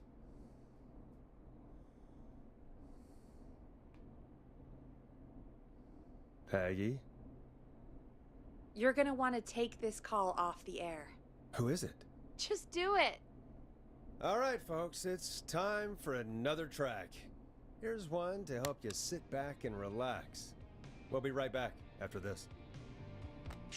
I hope this is good news, Peggy. Who have we got? Find out for yourself on line 1. Hello? Forrest, I'm glad I got back through to you. Sounds like it's been a busy night, huh? Surprise! It's Leslie, our 911 operator, leading the charge from Henderson to come save us. It's so good to hear from you. Are you okay? I am. I'm driving back with an officer from Henderson now. We got back into radio range a little while ago. We've been listening in, but haven't been able to get through until now. It's been non-stop since you left. Please tell us you're bringing help. You bet! I'm leading a whole goddamn squad towards Gallows Creek as we speak. Turns out somebody had cut the phone lines. They had no idea what was happening. That's great news! That's crazy about the phone lines, though. Do you think the Whistling Man cut them? I'm guessing so. I don't know how the Whistling Man did it. But that doesn't matter right now. Listen, we're coming in hot, but we need your help. I know Gallows Creek isn't a big town, but if we don't know where the Whistling Man is, we can't get him. Her. That's where you come in. You can count on us. What do you need? It might be a long shot, but here goes. The Whistling Man already called up a few times. I bet she calls again. We're still a little ways out of town, so if she calls, stall her. Buy as much time as you can for us to get in. And while you're talking to her, try to figure out where she is. We'll be listening in, so once her location is known, we'll head straight there and end this nightmare. I'll do my best. I know you will. Heck, I can see the headlines now. Forrest Nash's interview of a lifetime. Anyway, I'll radio the other cars and tell them the plan is a go. Hopefully the next time I see you, it'll be with our killer behind bars. 189 points. We'll see you soon, Leslie. Thank God. It sounds like this is almost over. We're nearly through this. That's nice to think, Peggy, but I don't reckon Dawn is gonna give up without a fight. She probably won't give up without a fight, no. But neither will we. Now, let's get you back into the arena, champ. Okay, Forrest, shut the music off. Bringing you back live now. Welcome back to The Scream with me, Forrest Nash. The line is lit up, but before I get to our next caller, I just want to say, things are looking up. It's almost over. But for now, let's bring in our next caller. Evening, caller. This is Forrest Nash. Hello, Forrest. This is John Hedges. I'm here with Casey. I wanted to give you an update on Jason. John! Is he gonna be okay? He's a fighter. He'll be fine. We've got him stabilized and resting in a bed. We're preparing to move him to the hospital. Thank you so much. If you hadn't been there, then... God, I don't even want to think about what would have happened. Of course, Casey. We're just happy he's okay. John, Casey, you two did all the work. Tell Jason to get well soon from us, whenever he's up for it. Well, why don't you tell him yourself? Is this Forrest? Jason! We meet at last. It's good to hear you, Jason. How are you? Oh, well, you know. I've got a hole in my stomach, and there's a knife in my leg, but John gave me something to take the edge off. So, I might feel even better than either of you.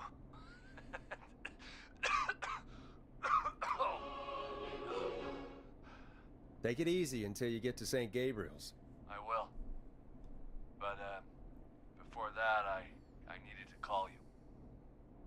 guessing the Whistling Man is still out there?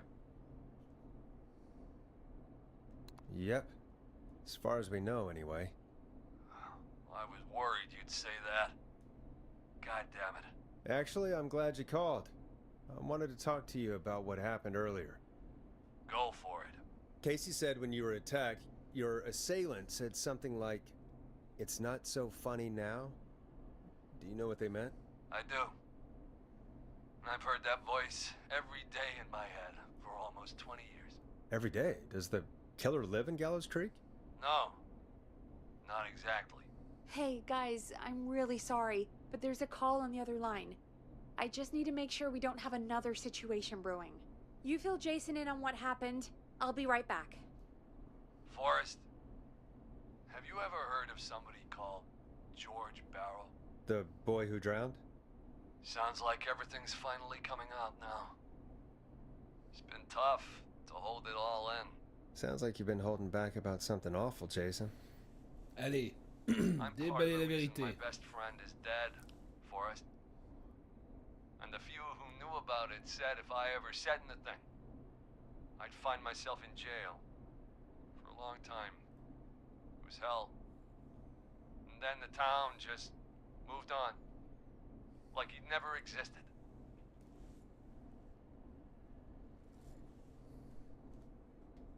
What happened that night?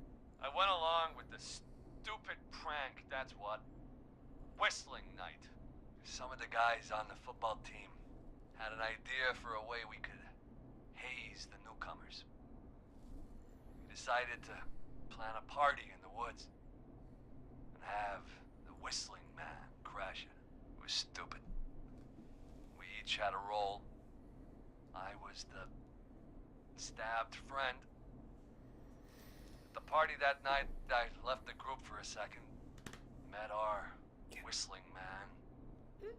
Pretended to get stabbed in front of everyone. Started an almighty panic. Those screams. That was the last time I saw or heard George alive. How did George die, Jason? I don't know. I was playing dead.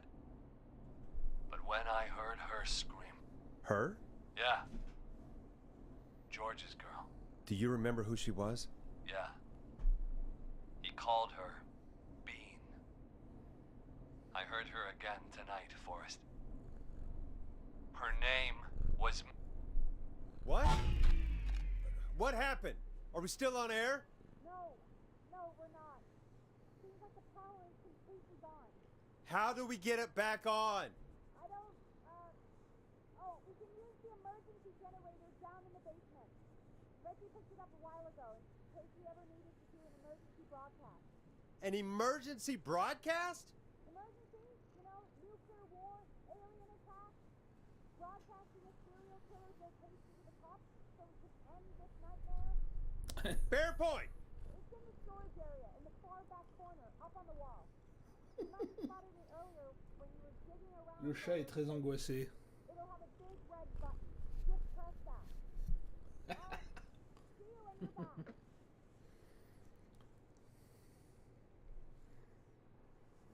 Ouh.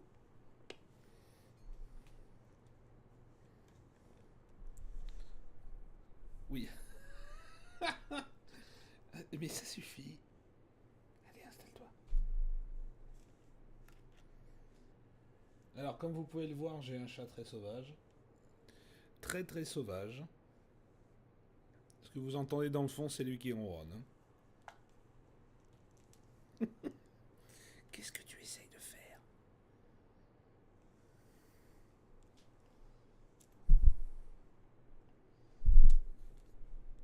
Alors, lui, c'est pas la boulette de papier, c'est la boulette... Ah, pour le tueur. Ouais, le tueur, c'est tellement clair qu'on va avoir droit à du jumpscare à partir du moment où on descend. Arrête de manger. Excusez-moi, là, j'ai un autre tueur, là.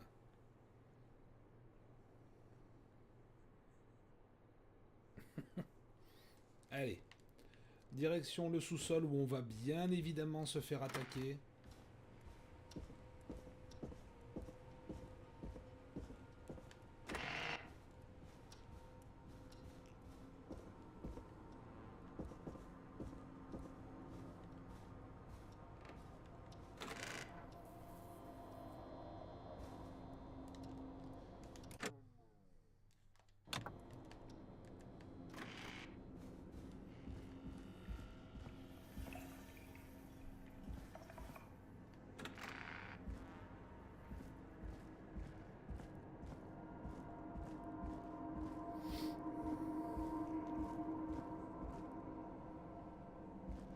Oui, parce que ce crétin a laissé ça ouvert.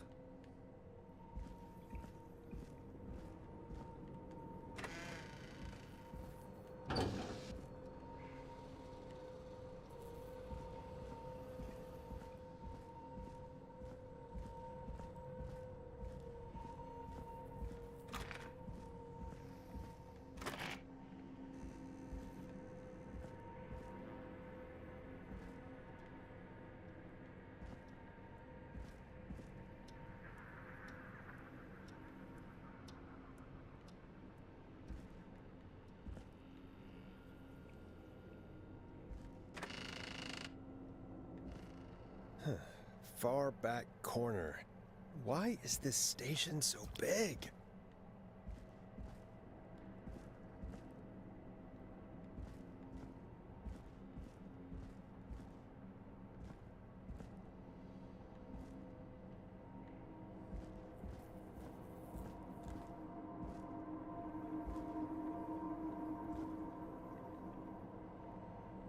That must be it.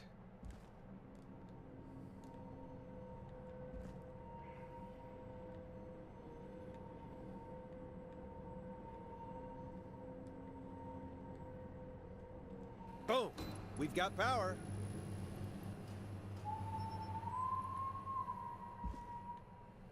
The whistling man. I need to warn Peggy.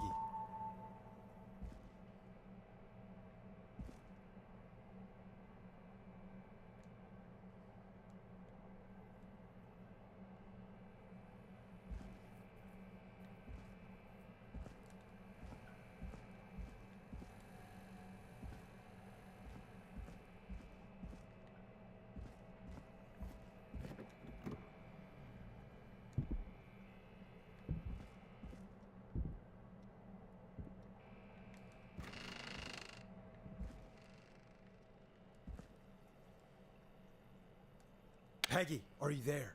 Are you... Peggy! I need to get back upstairs.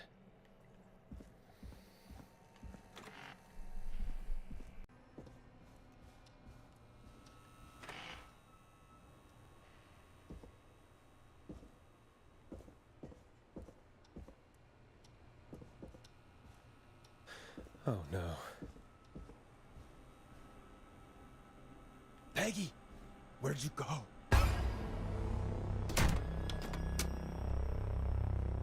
What the... No way. This can't be happening.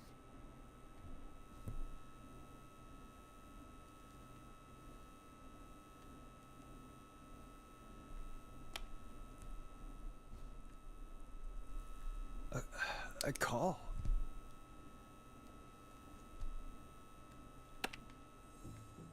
Where's Peggy, Don? Have some patience, Forrest. It's almost the end of the night, almost the end of the show. But it's not over just yet. Got a little time still. So let's make the most of it.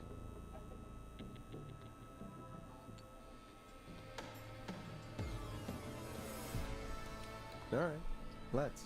I'm happy to hear that. Huh? I thought we'd end tonight's Whistling Man special with a special guest. The one who started it all. Let me take that out of your mouth and... You crazy bitch! Let me go! Welcome to the air, Mr. Teddy Gallows Jr. Wait. It's all gonna come out tonight, Teddy. Your daddy and his money saved you 20 years ago. But even if he crawled out of his coffin with all the money in the world... Wait, where the hell is Teddy? How are you talking to him if you're here with me? Because I'm not there with you, Forrest. I'm here with Teddy. And if he says where that is, well, he knows he'll get it. Wait, then... Who am I looking at? Forrest Nash, let me introduce you and all of Gallant's Creek to my boy, Henry Barrow. Hi, Henry. Nice to meet you. Don't mind him. He's just shy. So there were two whistling men tonight. Of course. That explains how you were always able to get around town so quickly. And that's how you escaped the secret archives in the newspaper office. Don't think I've forgotten about that, Forrest. Locking my sweet boy away like an animal. Hang on. Did you say Barrow? Then are you? Let me just get this mask off. Damn uncomfortable thing. No wonder Mooney went crazy wearing this. There we go. Marie Campbell? George's old girl. Oh. Well, it sure has been years since I last saw. Oh, God damn it.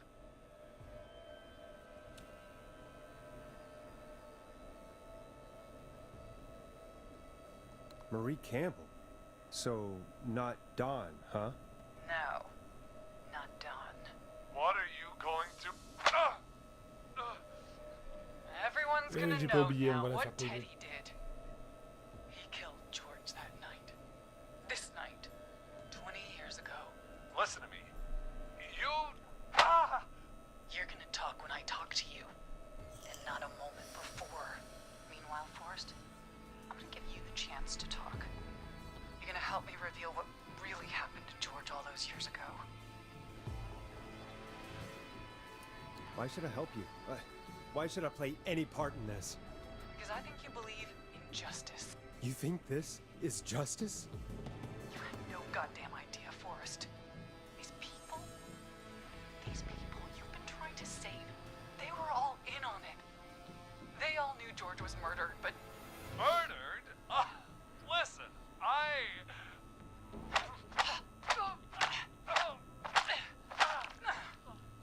I said you speak when you're spoken to. Now, I know you've done some good work tonight in piecing together what happened to George 20 years ago, and that's why I want you to interview us. If you say so. I'm not really in a position to argue. I'm happy we have your cooperation. Do a good job. And hell, you might be the only one to leave here alive.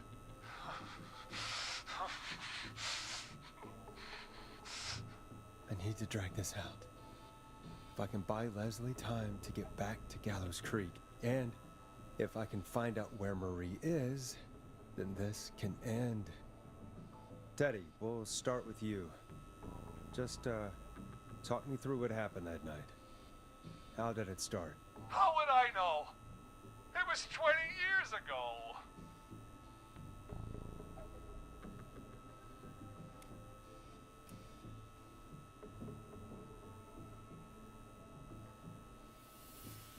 Hit him again, Marie.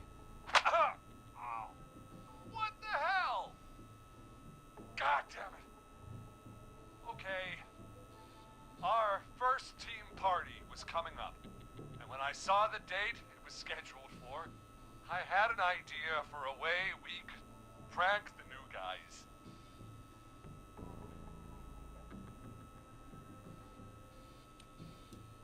What made that night special?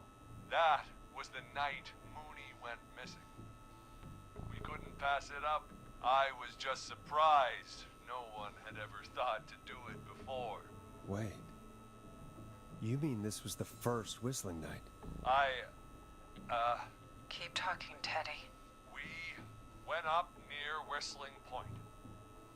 God, who was there? Me, Jason, and George, of course. But George didn't come alone. He brought Marie. About midway through the night, we put the prank into action. We looked up at the trees and saw Jason there, bloody, like he'd just been stabbed. And the whistling man, everyone ran, screaming. George and I and Ricky, we got left behind. Wait. Ricky was there? Roller Ricky? He was. And he was in on the whole thing.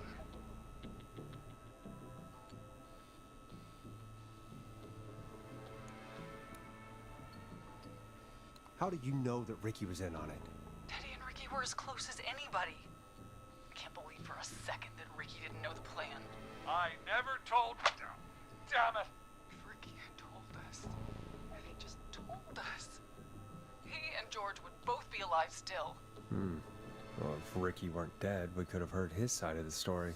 It was just a stupid prank. How can you still say it was just a prank? Oh, come on! Oh, God damn it! You made George think Jason had been murdered. He thought his best friend was dead. And so tonight you stabbed him for real? It's the role he wanted to play. Jason's still alive, Marie. He was with a friend. We talked her through how to stop the bleeding and got him professional help just in time. Oh. Well, shame he didn't have the good sense to die earlier. He's gonna regret that. Enough about him. Me and George took off running, but somehow we got separated in the woods. I ended up near the bottom of Whistling Point, and when I noticed George wasn't with me, I panicked. And then, I don't know how he snuck up on me, but the Whistling Man grabs me. I scream, and he starts laughing, telling me it's just a joke. I could stall for time here.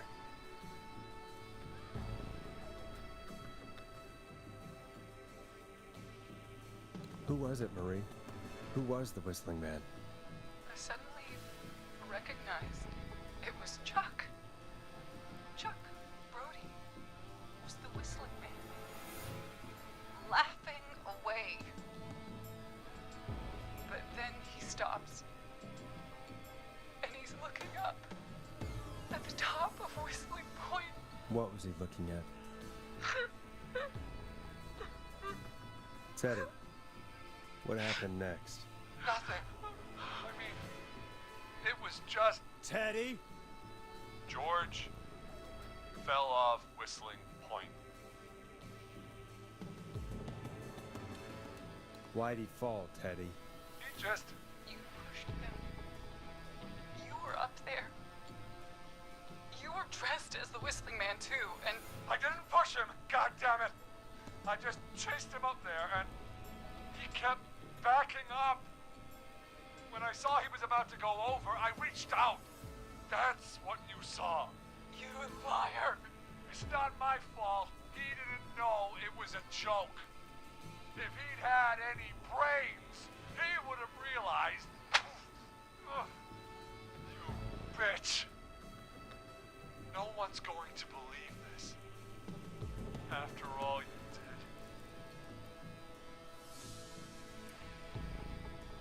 If she's lying, why the cover-up? My future was at stake, Nash. You know what it's like. People like us are bred for bigger things.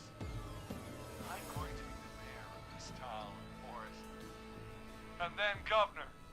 And then, who knows? What happened that night was tragic. It should never have happened. But it was a mistake. It was just a stupid joke gone wrong. So my father sent Clive out to clean it up.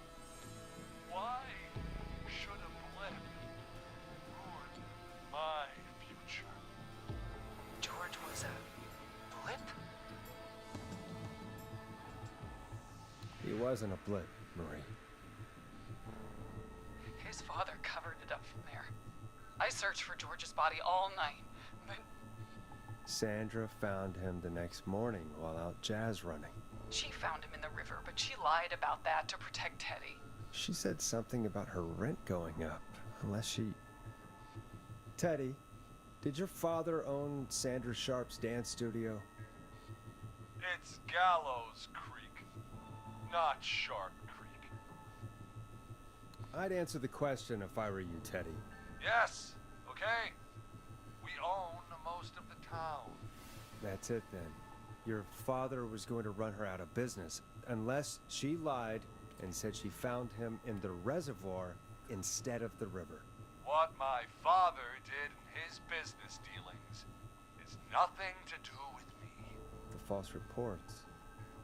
That's why you killed Sheriff Matthews, too, isn't it, Maria? Not just to get him out of the way, but... Everyone was in on it, Forrest. Even the coroner wrote a fake report. Said George was drinking.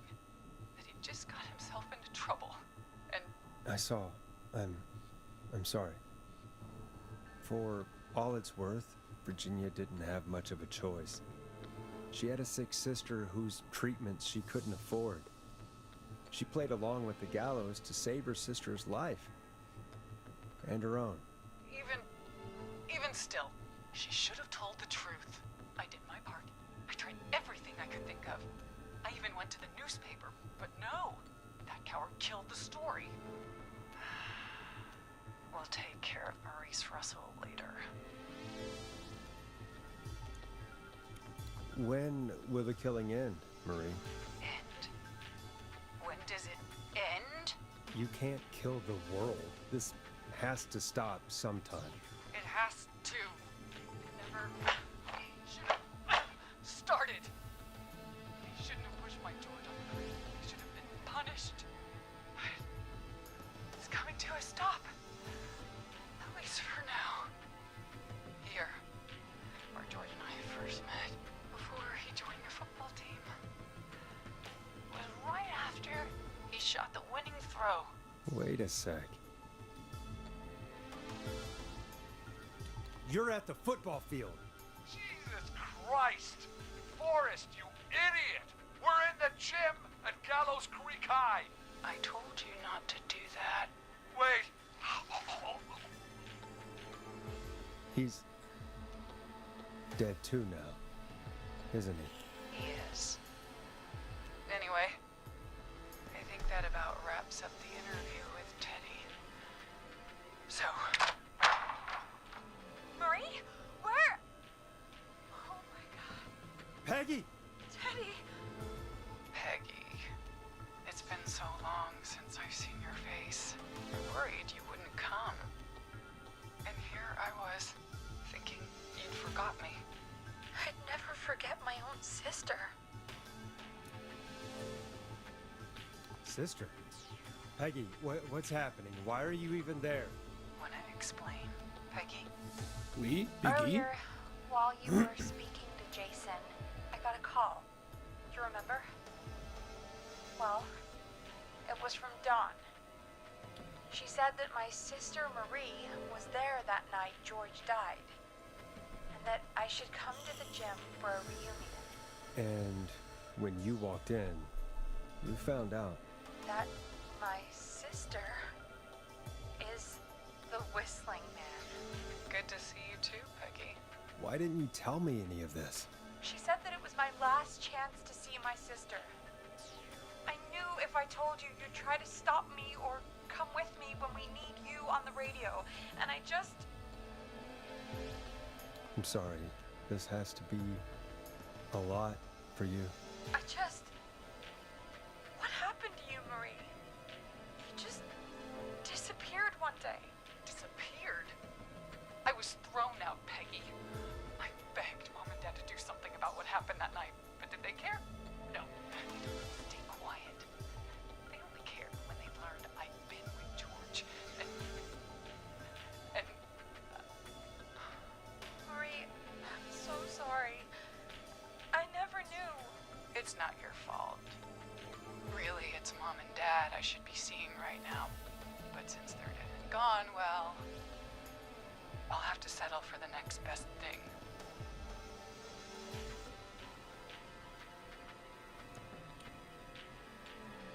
Don't. Marie, listen to me. You don't have to do this. Someone has to pay for what they did. Marie, please. Mom and Dad are gone, Peggy. Besides, you forgot me. Just like the rest. You forgot. Is there any way I can prove Peggy didn't forget Marie?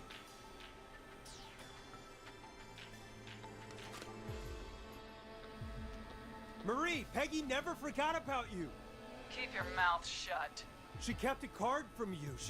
She kept it here on her desk. What card? The card you made me for my 8th birthday. What does it say then? Happy birthday, Peg. Now you're great and 8. Love, M. I never forgot you! Well, no one's gonna forget now. Peggy! No!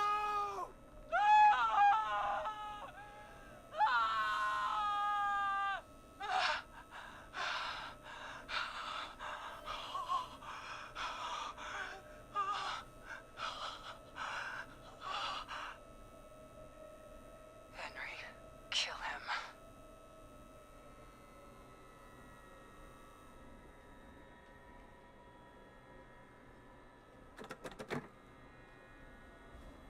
Henry, you don't have to do this. There's still time to make the right decision. Henderson police! Freeze! No! Henry! Get out of there! Henderson police! Freeze! Forrest. Leslie, how's Peggy? She. Oh my god. Peggy, where's Marie? Gone. Bolted right as we got here. The police are right on her heels. Won't be long now. It's over, Forrest.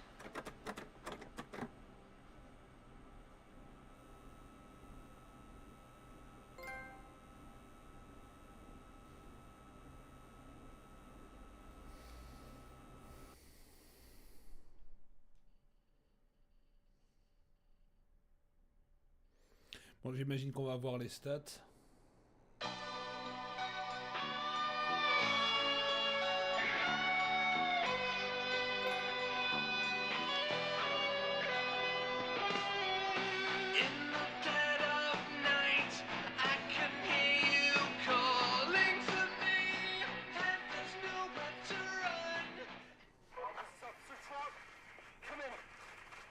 Suspect is in custody.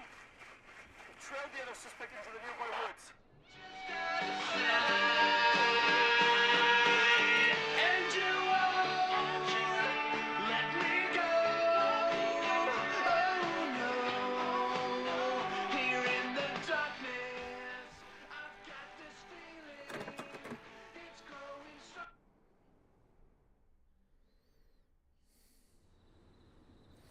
Eh bien voilà. Voilà qui conclut Killer Frequency. Ouais, Rip Peggy. Quelle horreur, absolument. Et ben, encore une fois, un jeu indépendant qui fait du très bon taf, on va pas se mentir, l'ambiance est là. En fait, le personnage de Forrest ne craint rien en fait de tout le jeu, on veut te le faire croire, mais... Alors c'est vrai que du coup... Hop là... Alors c'est vrai que du coup, la question que je me pose maintenant, c'est quel est le quotient de rejouabilité d'un tel jeu, parce que du coup maintenant que tu sais qui est qui,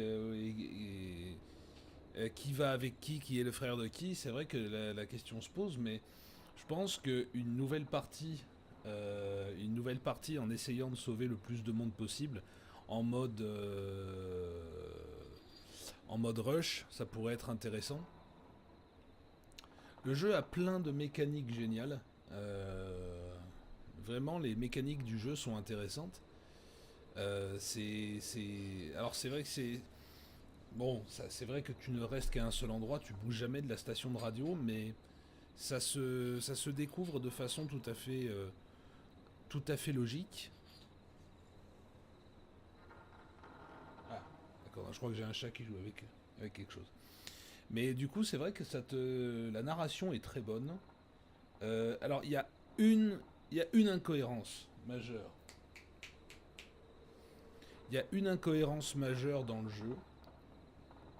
C'est que le jeu se passe en 87. Comment ça se fait que ces gens arrivent à te parler alors qu'ils sont en plein milieu de la rue? Le portable en 87, c'était pas ça. C'était pas aussi répandu qu'aujourd'hui. Comment est-ce que ces gens arrivent à te parler? Parce que ça m'étonnerait que tous les gens de la ville avaient déjà un téléphone portable. Mais ça, c'est mon petit... c'est mon côté pinailleur qui cause. Quoi qu'il en soit, un très bon jeu que je vous recommande de faire. Si jamais ça vous tente, il me semble qu'il est disponible un peu partout, donc celui-là, vous ne devriez pas avoir de problème à vous le procurer. Je referai éventuellement un rush de ce jeu pour essayer de sauver le plus de monde possible, parce que finalement on s'est pas trop mal débrouillé. Maintenant il y a quelques questions que je me pose, notamment comment est-ce qu'on sauve Peggy, notamment puisque on découvre en même temps qu'elle qui est le tueur, et donc forcément il est passé où ce petit con? Et donc forcément la question se pose, comment est-ce qu'on sauve Peggy? Mais du coup, ouais, je me réserve la possibilité de refaire un petit rush sur ce jeu maintenant qu'il n'y aura plus trop de surprises. Une seconde.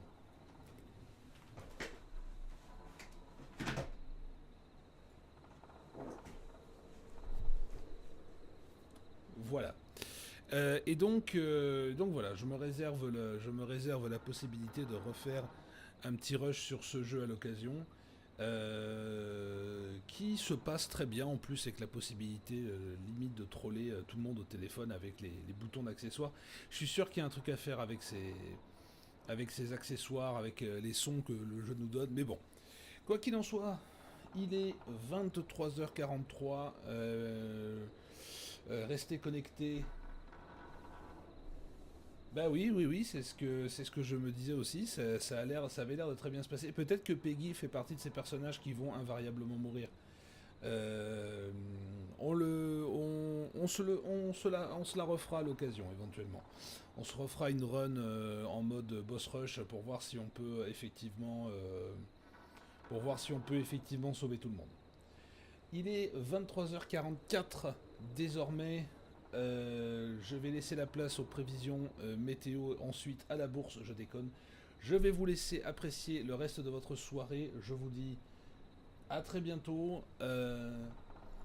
Peut-être, si tu sauves tout le monde, Peggy ne se fait pas tuer. À voir. À voir sur une prochaine run. Je vous souhaite à tous une très bonne soirée. On se retrouve samedi. Attendez, avant que je vous dise une ânerie, parce que mes programmations sont pas toujours impeccables.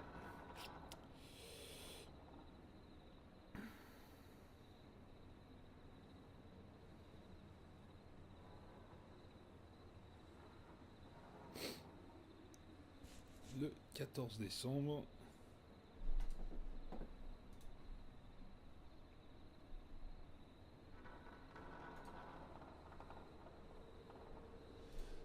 C'est ça, on se retrouve donc samedi 14 décembre à 18h pour une nouvelle histoire tirée de Zotic de Clark Ashton Smith, le voyage du roi Euvoran, une histoire assez intéressante que j'ai bien aimé faire. Alors je sais que Zotic ne plaît pas à tout le monde, mais je dois avouer que je me suis vraiment laissé entraîner dans l'univers de Clark Ashton Smith.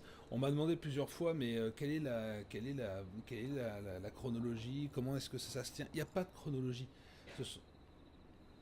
Un instant.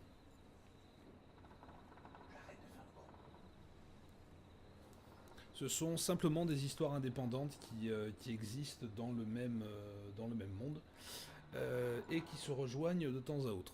Voilà, 23h46, j'arrête de déblatérer. Je vous donne rendez-vous donc samedi à 18h pour un nouveau livre audio. Et de là, je vous fais plein de bisous et je vous souhaite une bonne nuit. A plus tout le monde!